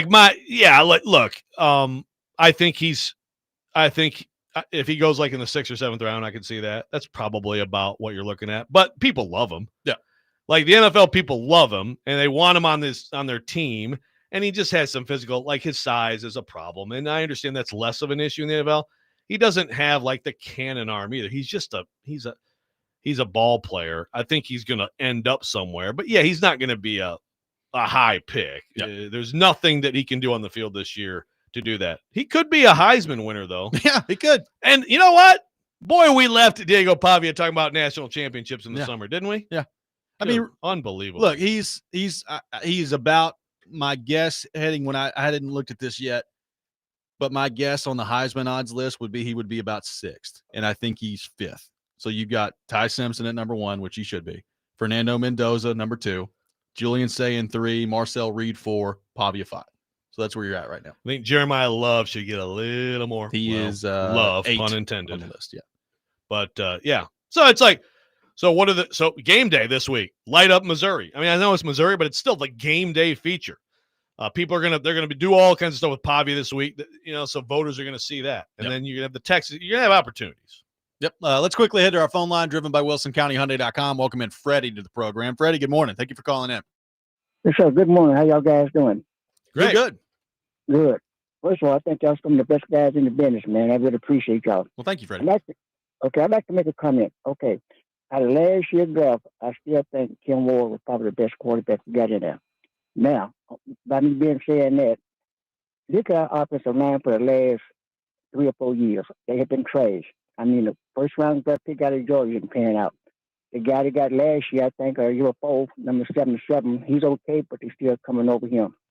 The thing is, if we don't have no offensive line to protect a quarterback, I don't care if it's Peyton Manning, Mahomes, Tom Brady, anybody. If we ain't got that offensive line to protect the quarterback, he's not going to be successful. Quarterback take the ball 3 steps back, and someone's on him. Now, yesterday's game, I don't know where the guy came from. I don't know if he was a linebacker, came right through, nobody picked him up, knocked the ball out of Ken Ward, had him win for a touchdown. The kid don't have no receivers to throw to. And like one of your callers said, I agree. We should go out and get some receivers that can get open. Titans don't use the tight ends whatsoever. Why? I don't know. Now, if you're going to go in and three in and 3 out and bad play calling, you're going to kill the defense. And I think it's impossible for a team to win like that. But that's just my opinion. I don't know how everybody's feel about it, but I really appreciate y'all taking my call. Thank you, Freddie. Appreciate it. The only thing I would disagree with Freddie there is mostly good points. The linebacker did not knock the ball out of Cam Ward's hand. He just dropped it. So just don't drop the ball, and maybe you avoid complete disaster on that play. But by and large, the point is standing. There's a lot of bad stuff around him, no doubt. Let's quickly welcome in Bruce to the program. Bruce, good morning. Thank you for calling in. Hello, Bruce. Hey, good morning, guys. How you doing? Good. You were just talking about the possibilities. Bruce, I think we're having some phone issues. Sorry, Bruce. It sounds like Tron 3 on the air. We're going to have to reconnect. I think we got some phone issues going on with Bruce. We'll get Bruce's thoughts a little bit later in the show. We do have the Rob Rant coming up next. Corey Curtis from News 2 will be with us at 8 o'clock. Get mad. All that ahead, Robby and Rexrode, 102.5 The Game.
Don't make me angry. Sometimes you have to tell someone to pound sand. You wouldn't like me when I'm angry. This is the Rob Rant. Now on Robby and Rexrode. We the Detroit Lions, stop playing with us. Baby hands, and he hit his baby hands.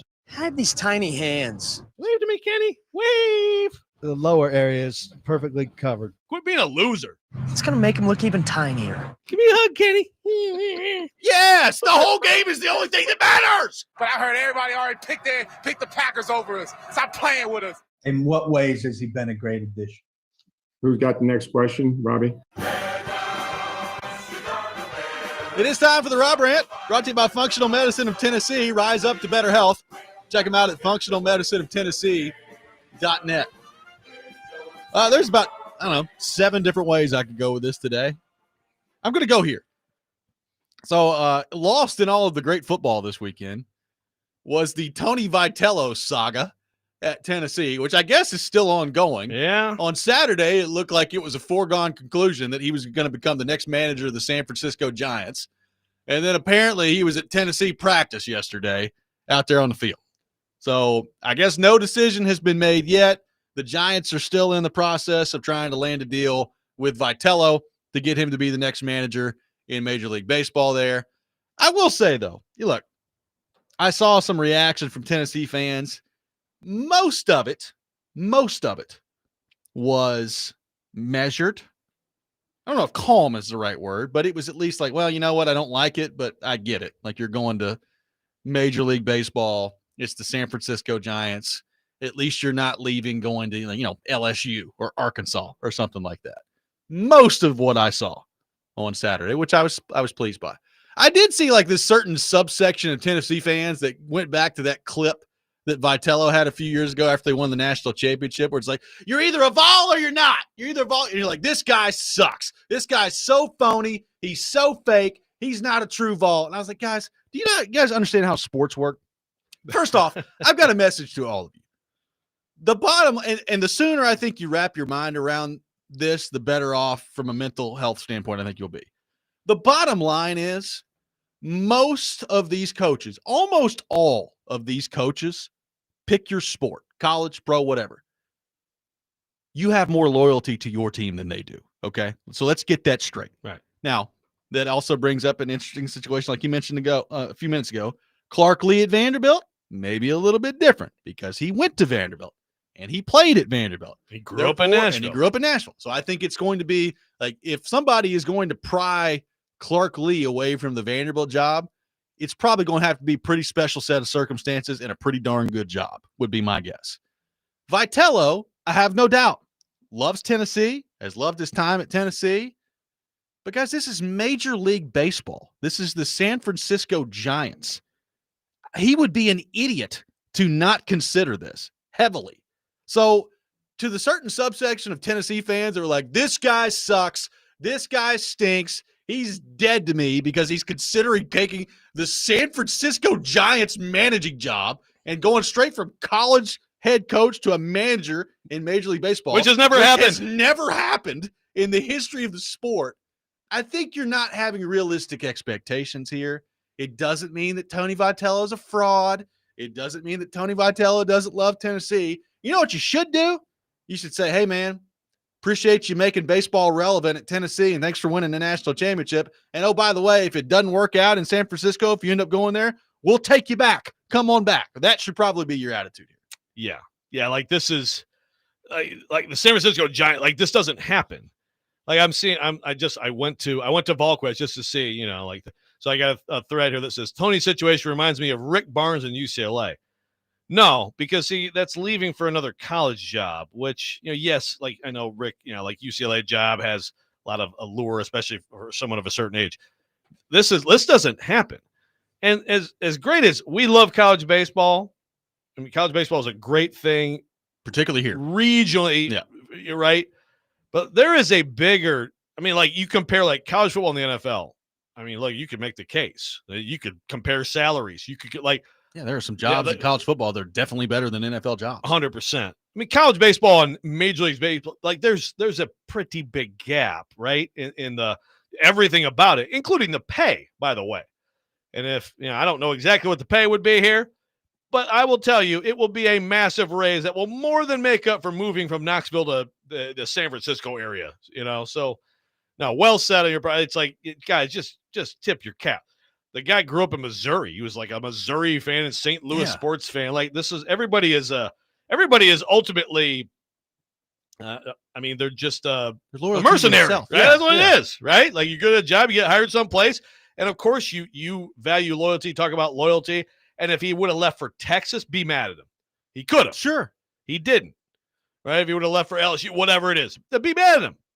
Go to another team in your league or something like that. But yeah, this one you gotta give him a break. Well, and by the way, the deal's not done. Yeah, which would suggest to me that there's some internal struggle going on here for him of trying to figure out what to do. And doesn't that kind of tell you something? I've seen this happen before. Where executive assistant to the regional producer, Tom Izzo, we all thought he was taking that Cleveland Cavaliers job, and then it was about 10 days of stalking him at his office, and he sat there and he struggled, and he eventually came back. And I think you have to at least allow for the possibility that he's ultimately going to, decide not to go. But we'll see. We'll see what happens on that front. But if he does take the San Francisco Giants job, let's not act like that's some just a crazy decision that he's making. Pretty good job. Major League Baseball, man. Going from college to Major League Baseball. Yeah. For the first time ever. Yeah. Does not happen. And by the way, of all people, because I believe Corbin's had this. I think he's had an opportunity. I know he's had a lot of other. I'm sure he has. Yeah. And he, to me, kind of fits the bill of more like the major league manager. I mean, Tony, in a way, would be one of the last people I would think for this. You know what I mean? Yeah. But hey, man, MLB needs some juice. Let's get the 21st century Billy Martin out there just screaming it. I'm in for it. We're going to sorry, Tennessee fans. By the way, leave. We're going to see a lot of this too, which I kind of had similar thoughts on Saturday. Cameron says, as a Tennessee fan, what Vitello did was cool, but I'm more than happy for him to move on so we can take the money we've been dropping into baseball, put it in football and basketball. It's like, stop giving any money at all to baseball, put it in football. See, the question I have to that, and it is interesting. I think with Vitello, there aren't a lot of places. I was thinking about this, like, how many places have 4 programs that they're serious enough about that they put money into them? Tennessee puts money into both basketballs. Yep. And baseball. And to the credit of the coaches, the women's basketball is obviously a traditional power, but credit to Rick Barnes, credit to Tony Vitello. They've made it that way. There are some places where I would be shocked if football ever actually lost out on anything in this. Yes. But if you have Tony Vitello out there hey, man, what? I need that. And if you have Rick Barnes, there is fighting for resources that happens, and then at places where they don't, like Georgia, do they care about their hoops or baseball? No. I mean, it's not very good in any front. I think there is a little something but I think there's especially something that not really on the football side, but for a Vitello, right? Yeah. Who's both hoops programs. Don't have to worry about that San Francisco Giants. That's right. Corey Curtis from News 2 will be with us. Coming up next, we'll get his thoughts on the Titans' loss to the Patriots. Robby and Rexrode, 102.5 The Game.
Final hour, Robby and Rexrode, 102.5 The Game. Robbie Stanley, Joe Rexrode, Ian Safar here with you on this Monday morning.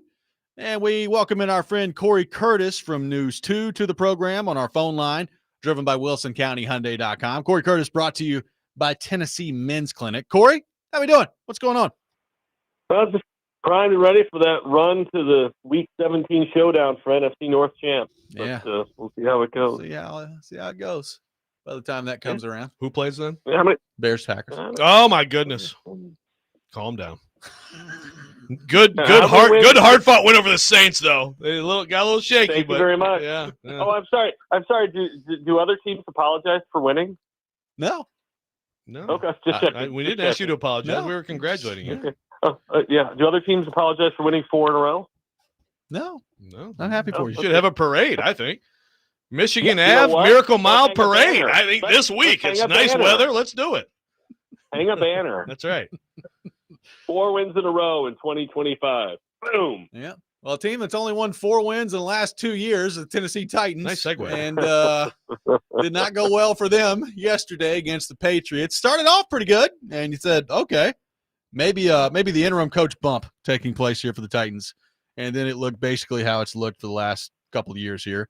And Vrabel gets the win. So what did you make of how the game played out yesterday, and how satisfying do you think that was for the Vrabster to come in here and get a win? You know, I'm going to really sound like a coach here, so you guys are just going to have to throw up in your mouth a little bit and move on. Look, the Patriots are clearly better, and Drake May is a really nice young quarterback.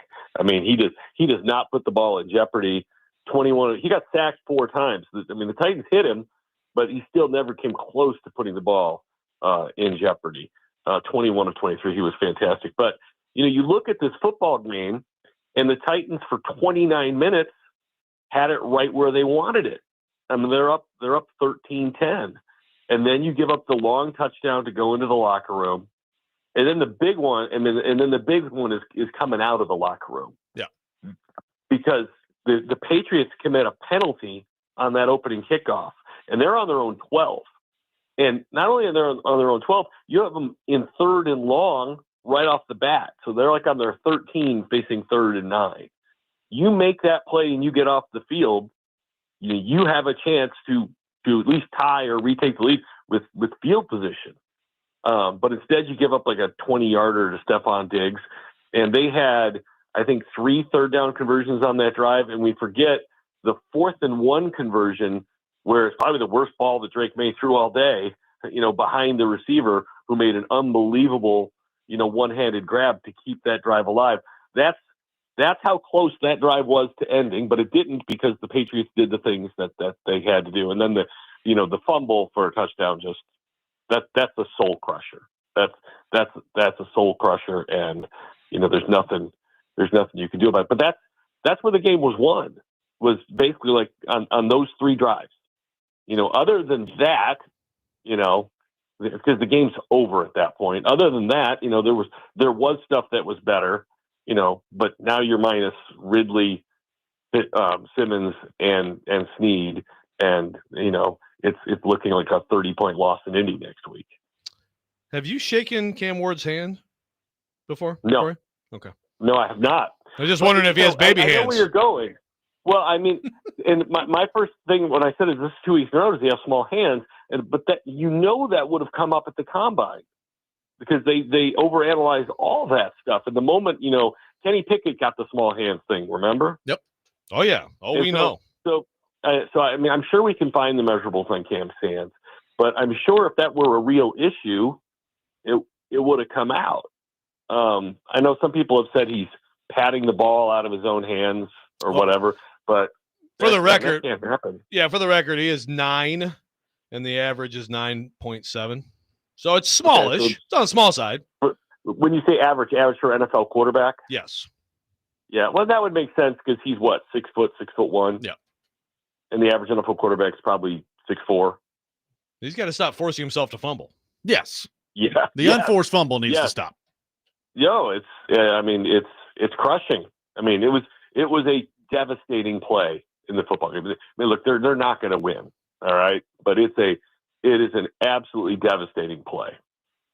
So on that front, we talked about this earlier, Corey. Like the numbers aren't bad from Ward yesterday, right? Like it's 25 of 34, 255 touchdown, quarterback rating, and 92.2. Yeah. So like there are some things that are encouraging from what he did yesterday. You have the fumble, which is an absolute killer. You have another ball behind a receiver that gets picked off that wasn't very good. And even some of the ones that he did miss, it's just throws that you can't miss. So I guess in totality, what did you think of the way he played? And where are you on him through the first 7 games here, given everything we know that's going on around him? Well, look, they're still not a great team. He's not elevating the team at this point. But, I mean, I don't want to make broad, sweeping generalizations about a guy. He's a bust. He's not a bust after 7 games. I always go back, Peyton Manning threw like 27 interceptions over whatever it was his rookie year. Now, he also threw for like 3,800 yards. But, we can go back at a lot of quarterbacks and see some struggles early in their career. And, look, there are clearly struggles. There are clearly red flags. There are clearly things that you need to be concerned with. I also say Josh Allen couldn't hit a bar in his rookie year. I mean, he had the worst accuracy I feel like I've ever seen. He got better. Where I still fall on Cam Ward is I like the way he approaches the position. Okay. I like the way he approaches his mistakes and wanting to. So last year, Will Levis makes the mistake in Chicago, and then he follows it up with in against the Jets, and he was done. I mean, his confidence was shot. I mean, the mistakes just got the best of him, and he couldn't recover. I don't see that from Cam Ward. I see him, being the Ted Lasso goldfish, and being able to try to correct mistakes and move forward. And I like a lot of that from him. He's got to get better, and the team's got to get better. But I feel like he's going to do the things to get there. He's going to have to do it. But we've seen the completion percentage is over 70% the last 2 weeks. Now, there's a lot of short stuff in there from last week we saw, and he incorporated the running backs a lot more this week. I think he had 9 completions to his running backs, which I have no problem with. Because I thought a lot of yesterday was better. I mean, it's still 13 points. It's not good enough, but I'm interested to see where it goes.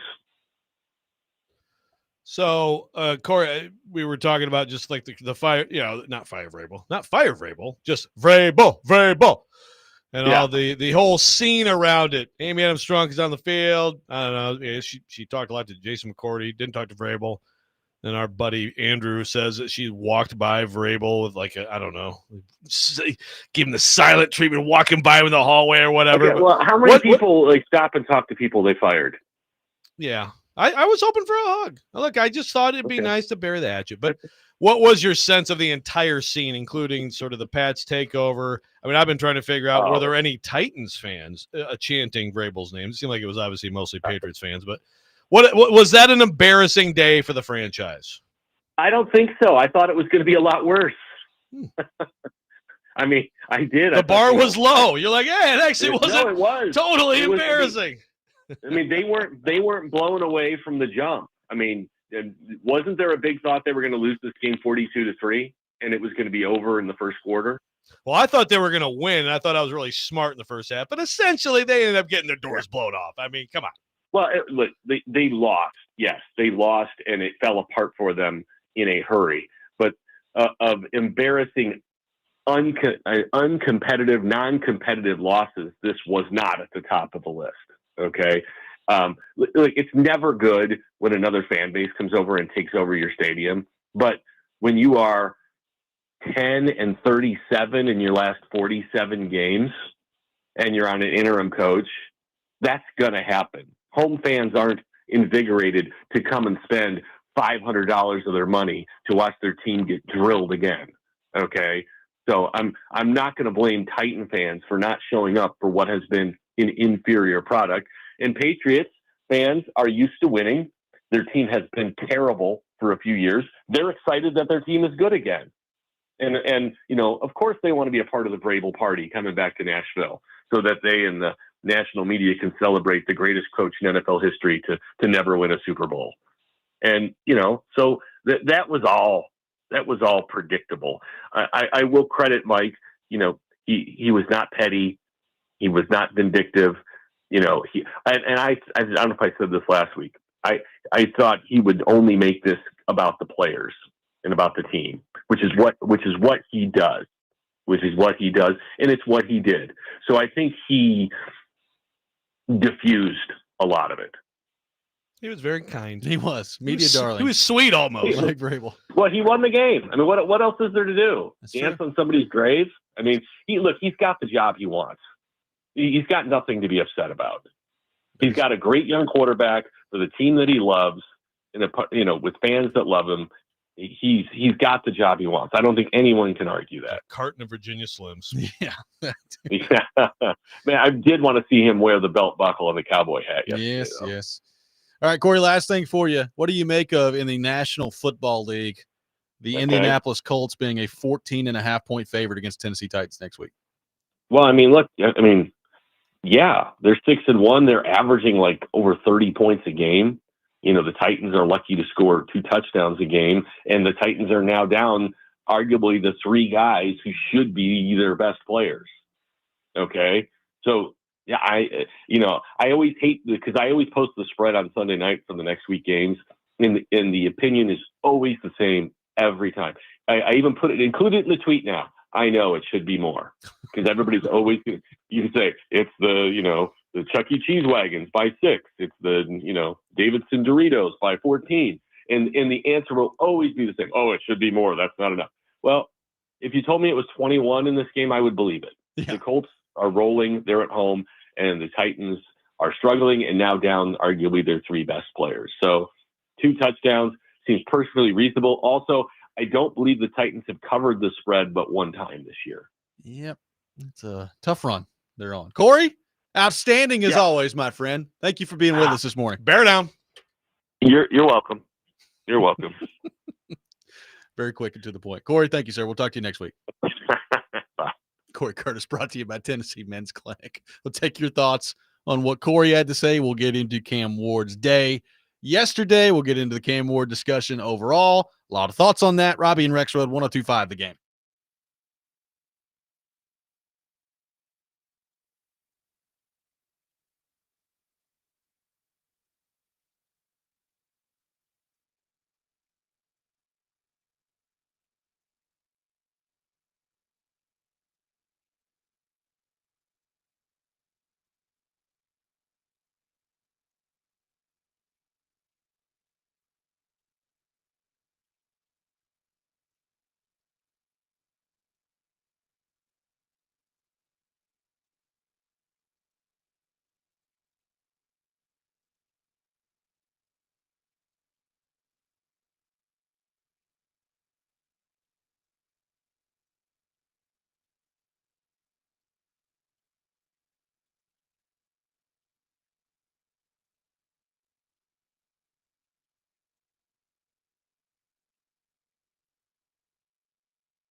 The Blue Raiders taking on Delaware this Wednesday at 6:30. Catch all the action on Totally Hits 93.3 with coverage also available on the Totally Hits Nashville app and at totallyhitsnashville.com. Appreciate Corey Curtis from News 2 for being with us in the last segment.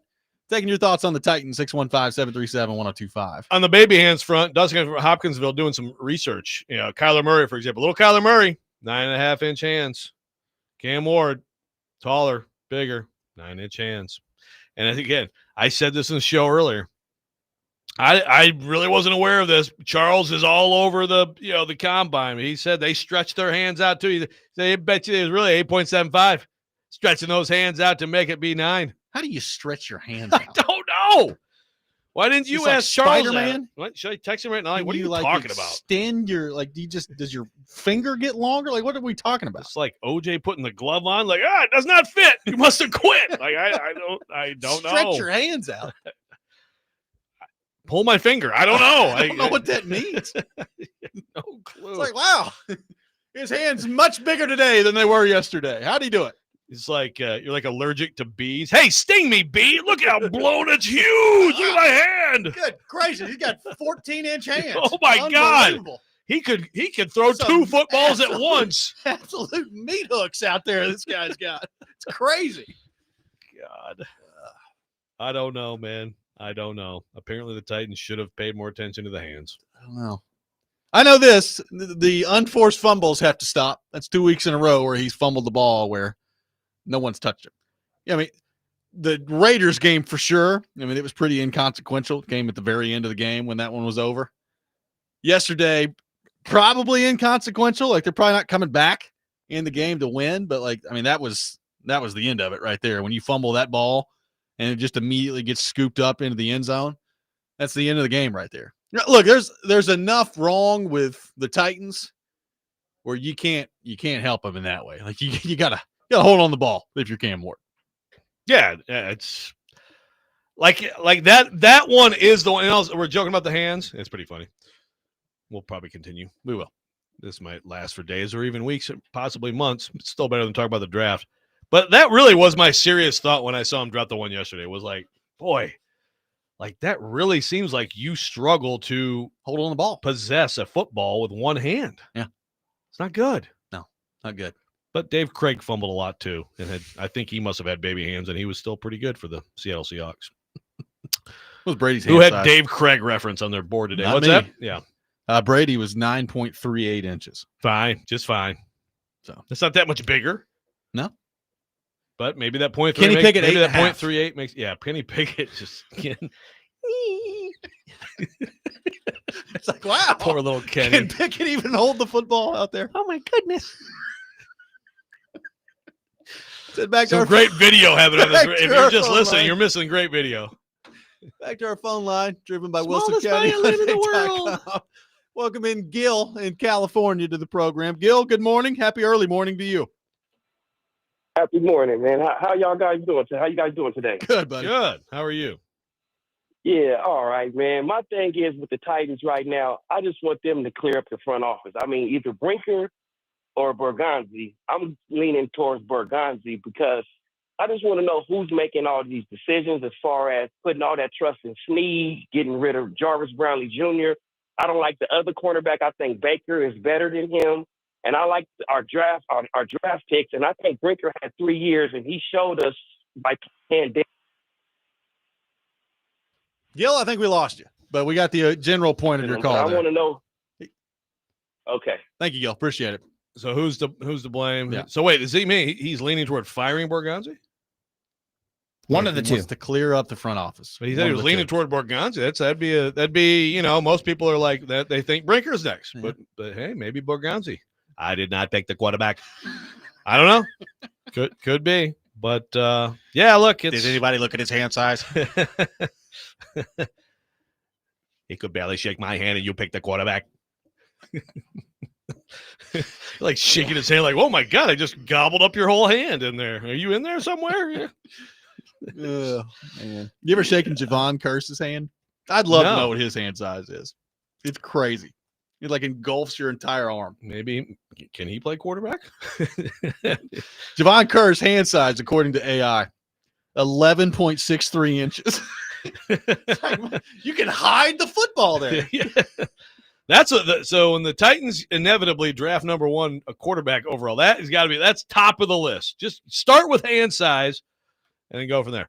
There was some people bringing this up, Robbie. We haven't gotten to it today. We're going to get to this more too, but I figured I should at least acknowledge it. The Jackson Dart stuff. Oh yeah. Because obviously Jackson Dart absolutely looks better than Cam Ward right now. No idea how that's going to turn out. Yep. They are better. The way they blew that game yesterday, pretty special. Now, what's special? The only reason it happened is because he threw an awful rookie pick that if you don't throw it, I don't think they have any chance of coming back. But then he also led him down the field with some crazy plays. He looks good. He looks better than Cam Ward. So, yeah, it happens. I mean, right now, we'll see how Drake. it goes. I mean, look, I don't know if this is going to work out this way, but it's kind of looking like Drake may. Yeah, like Jaden Daniels, I'm not worried about him. He has a hammy now. He's going to be fine. I still would hitch my wagon to Jaden Daniels over any of these of that class, but Drake May, he looks very good. It looks better than Caleb Williams. All due respect, Caleb looks pretty good too. Don't get me wrong. All three of them looking fine. Yeah. And again, Daniels has been hurt all year. He's had the knee, and now he's got the hamstring. Yeah. So he's been banged up. And again, in that class, Cam Ward is clearly and possibly significantly behind those guys in evaluation. That's why we were talking about maybe you shouldn't take the quarterback number 1 this year. We'll continue the Cam Ward discussion coming up next. 615-737-1025. Robby and Rexrode, 1025 The Game.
Welcome back in, Robby and Rexrode, 102.5 The Game. Mondays were made for Macero. Big screens, bold flavors, all the football action from queso to kickoffs. This is how Macero does game night. Macero Football Mondays in 12 South.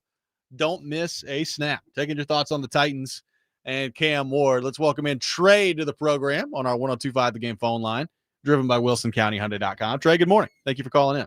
Morning, guys. How y'all doing? Doing good. Good, Trey. How you doing? Hey, I just wanted to comment on that throw that Joe Aguilar threw, the interception, the pick six.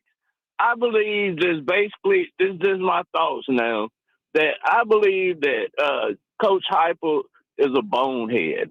I wouldn't have did that because of the simple fact it was telegraphed. You got two men going on the same way on the outside. Either one of us could have caught that interception and ran it back. What was he thinking? Like, well, why would he do something like that? That was a crucial point in the game. And what do y'all feel about it? Thank you. Have a good day. Thank you, Trey. I did not expect that call to go that way. Like the whole world's ripping Cam Ward, and all of a sudden Trey's like, hey, let's talk about Heupel and Aguilar. It's tailor-made for him. All right. By the way, real quickly on that play, we've talked about that earlier. Horrific play call, decision, all the things. Like if you're Deshaun Bishop chasing him down, literally all you got to do is push him out of bounds. Half's over. Don't fall for the juke. Just push him out of bounds. Exactly. Like he gives him a little thing come inside. Keep running into him and out get of him bounds. Oh, no, that totally could have saved the whole thing. It saves the whole thing. Yeah, that's a good point. Yeah, bad play call, telegraphed, obvious. Aguilar still has to look and be like, yeah, and then not lollipop it. Like all the things about that were terrible. And I'd love to see the game. Look, I'd probably still take Alabama in a close game, but like what a second half that could have been if Tennessee punches it in there and it's 16-14 at the half. Trey threw a curveball there. I know. You never know with Trey. Trey, is there any quarterback or coach you think is doing well? Let us know. Thank you. Clark Lee. It's going well. Oh, Dennis is like actually pining for Clark Lee to become the Titans coach. I was telling you this off the air. If I was Clark Lee, I would not do that. Like I would stay and think about having that conversation like 2 years ago. Oh, I don't want to go coach the Titans. I'm at Vanderbilt. I'm good. But I mean, that's exactly how I feel right now. No, stay at Vanderbilt. Vanderbilt coach, the Tennessee Titans would like to bring you down the street. I'm good, man. I think I'm okay, man. I'm good. Thank you. I'm just fine where I am. I'm good. Thank you. Let's head back to our phone line, driven by WilsonCountyHyundai.com. Welcome in George in the borough. George, good morning. Thank you for calling in. Hey, gentlemen. Great call there from Trey. I'm one of those Titans fans who actually goes to all the home games, basically because I have just nothing else better to do in my life. I don't have kids. Man, the Arizona Cardinals really did this team a disservice because this Titans record's a little deceiving because they really should be 0-7, just right there with the Jets in the bottom of the toilet. And right now, I think the Titans, and led by the owner, I think they have a really bad case of the bad decision bug.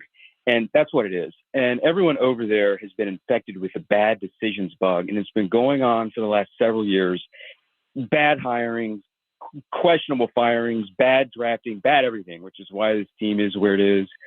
And I have no idea what the cure is, but the Titans this team is so rock bottom atrocious. I hope Chad Brinker is proud of what he's really put together here.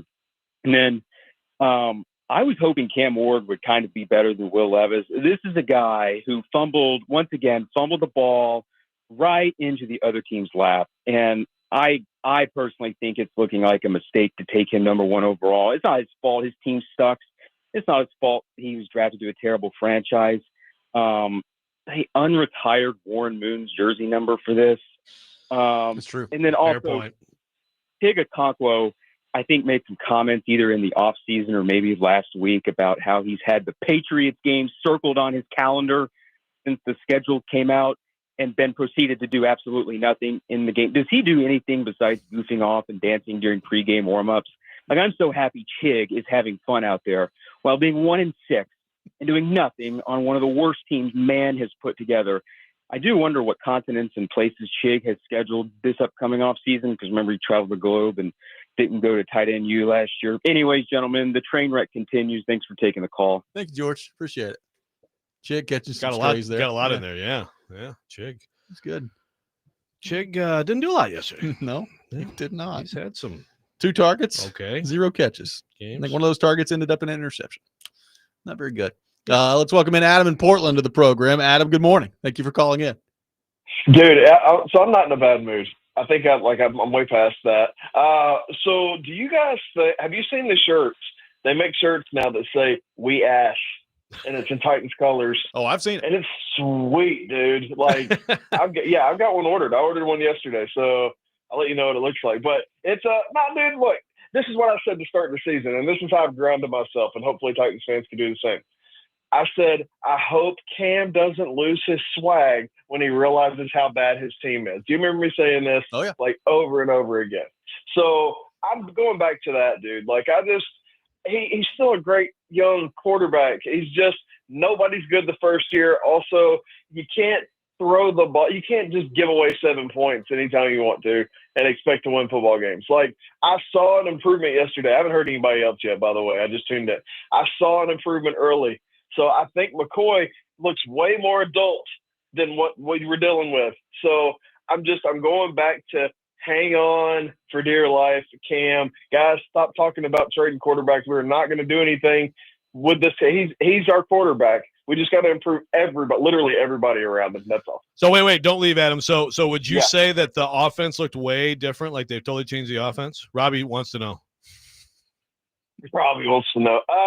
No, not really. Well, I thought we were gonna get Robby yelling at somebody again. It just looked more efficient, right? He starts off. They did things. They dumbed it down for him, right? Except for the one thing I did see, there was a couple of plays in there where it looks like they were trying that screen again, and it didn't even set up. So there's something going on with that. That's weird, but no, dude. I think Mike McCoy looked different this week. We'll see. Thank you, Adam. Appreciate the call. I was hoping. I thought we'd get Robby riled up again here at the end of the show. I just think there's been a little bit too much today of talking yourselves into the offense looking way different. And they scored 13 points, got shut out in the second half. Yeah. How much different did it look? They had some good stretches, but that's the thing. Now, at this point, Callahan's out. As far as we remember, they never had a first down under Brian Callahan. Yeah. So there you go. So back to the phone. It was bad. We all agree it was bad. Welcome in Bill to the program. Bill, good morning. Thank you for calling in. Hey, what's up, guys? What's going on? Well, the only thing worse than being a Titans fan right now is being a Miami Dolphins fan like me. Boy, I think we'll trade Tua for Cam any day of the year because I think he had 2 pick sixes yesterday, and I call it Marty McFly, but the Michael McDaniel experiment's over with, and it's just a really crappy time to be a Dolphins fan. Of course, that's like they're like the South Carolina Gamecocks maybe next year. Yeah. I'll hang up and listen, guys. Enjoy the show. Hey, misery loves company. Just to bring up the draft talk a little bit more.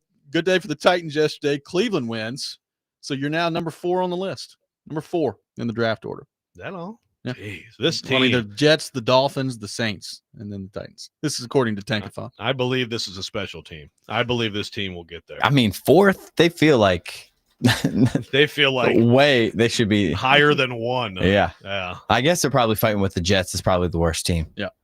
That's probably where it is. I mean, I think the Saints are better. Yeah, they'll run into a win or two.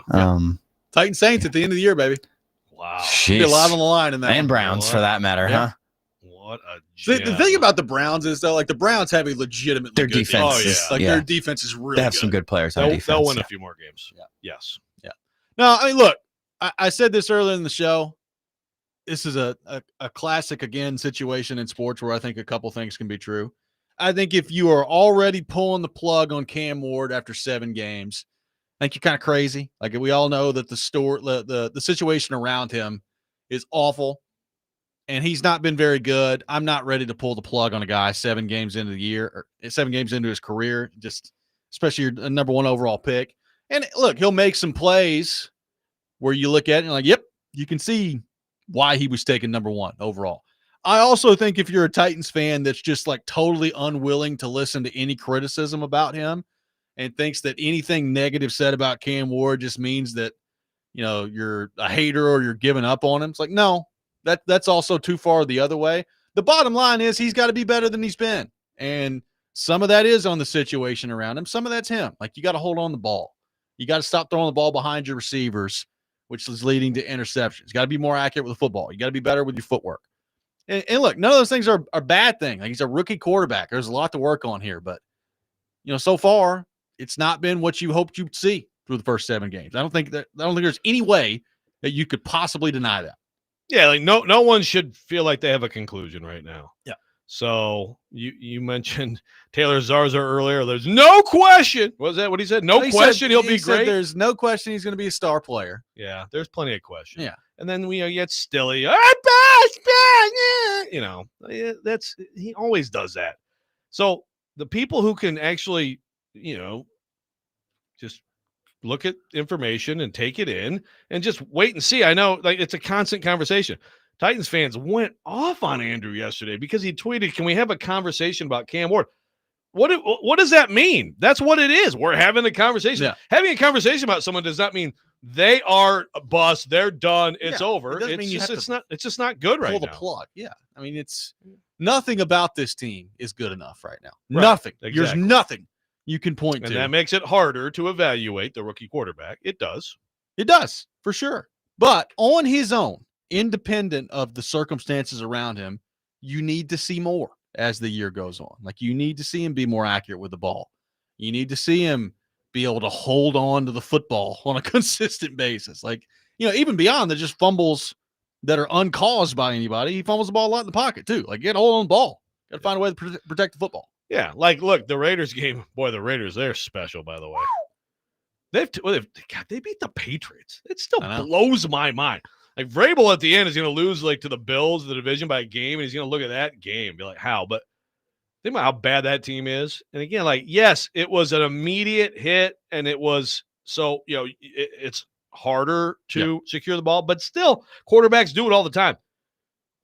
Corey Curtis brought up earlier, like, Drake May actually got hit. The Titans pass was probably the best part of their team yesterday.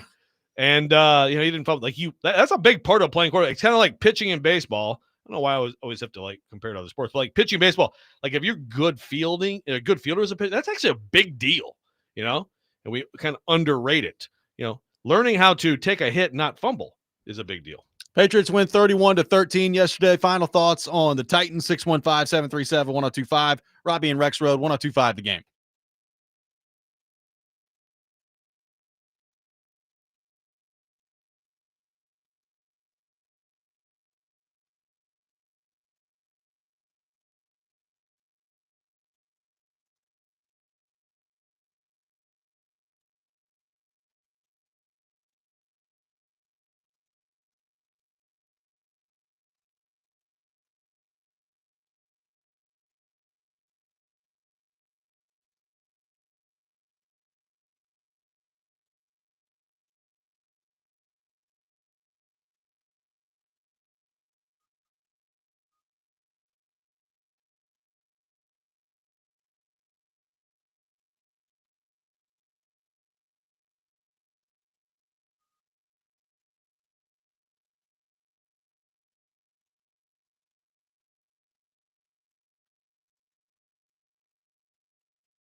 Did it just slip on that play, that fumble? Yeah.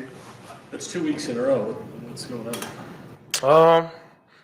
Got to hold on to it tighter. But really, just got to continue to emphasize it within myself. Got to be better at it. I know that's something that, I can't continue to let happen. I got to cut that out next week. That's Cam Ward after the game. I got a question. Hey, what's wrong with you? Hell yeah, Corey Curtis. There comes Corey. Good stuff. Man, Corey, well, you trying to out Kaharski over here, huh? Kuharski. So what the hell's up with that, dude? Cam, you ever thought about holding on to the ball? The ball comes out of your hands so easily. Why? Have you stretched your hands out today? I was about to make a joke about Karski video. I'm just going to leave it alone. David from Paris in all caps says, how does this game make anyone think McCoy made anything look different? They looked like the same farting team. Yeah, I don't get it. Oh, by the way, and someone else brought it up. We talked about it earlier. Terrible decision. 49 seconds, 3 timeouts. They just hit a big play on you. You've been playing well. They're getting the ball after halftime. You're down 17-13. How are you not trying to get points there? I don't understand it. I mean, this freaking team, we got like, hey, let's go for it. Our own one in Denver with the rookie in his first game. Yay! But here we are well into the season, an actual spot where you have a good chance to go get points, and let's just go to the locker room down 17-13. That was it, lost in all the stuff, but very unimpressive decision by Mike McCoy. Like there is actually no excuse for that. There's no reasoning for that other than I don't trust my quarterback. Well, it's also like you're 1-5. Your coach just got fired. The expectation is that everybody on your staff is going to get fired at the end of the year anyway. What do you have to lose? I mean, run a freaking flea flicker. Yeah, I mean, Statue of Liberty right there. Look, I'm not saying something. You got to just be reckless out there, but 3 timeouts, ball on the 35 with 50 seconds left is not reckless. Go try to get some points. Like, you absolutely should expect a field goal. Got monster leg back, too. Yeah, you got to Joey Slade kick it from his own 45. That one blew me away. It was like, what? So but again, there's all right. Texter says, listen, most of the morning, zero talk of game day coming here. Yeah, we did talk about it. We talked about game day coming here, so I guess you didn't listen. But honestly, we talked mostly about Vanderbilt and Pavia and Clark Lee and Tennessee, and those are more importantly good for game day. Game day's coming here. What difference is They've been on game day. They were on game day 2 weeks ago. I mean, this is what happens when you're good at football. It's also the Monday. Get used to it, buddy. Yeah, it's Monday after Titans game. Like, we're not going to spend a whole There's lot of time. that too. By the way, we're not going to spend a whole lot of time this week talking about college game day, which has nothing to do with the actual game. Although if I was going to talk about college game day, I would talk about how they are the biggest bunch of softy, just James Franklin, come on in here, and Nick Saban will tell you what a terrible decision, and we won't ask you any questions about your failures. Let's just come on here and do a job intervio for yourself like on game day. PR campaign. It really is bad. Like, I'm not expecting people to go on there and start, throwing like tough questions at it, but like, really, does it have to be like just a complete PR job for James Franklin? Yeah, there's my game day talk. Thank you. It's cool that game day is coming here. I'm interested to see where they put it. There you go. That's about where my interest stops. That is going to be interesting. Let's go talk about the football games. That would be great. Yeah, Vandy's in the top 10 first time since 1947. No, I don't care. Game day's coming. Okay. Okay. Thanks. Looking ahead here now. Obviously, I mean, Ward's where this whole thing starts and ends. You're a 14.5-point dog in Indianapolis next week. 14.5 points. It's low. And by the way, Ridley never won't work. Ridley's hurt. Now Jeff Simmons dealing with a hamstring issue. Jonathan Taylor, the rev him quad, up. Yeah, the quad is back for Snead. So, I mean, I did think about like, They went with is quad, that huh? the freaking They went with last thing? quad. Is that the last time we'll see Snead in a Titan jersey? The quad's back all at this time. Same Like, quad, different quad. I don't know. How many quad injuries we're gonna have out there? He's got. He's like a quad gout. He's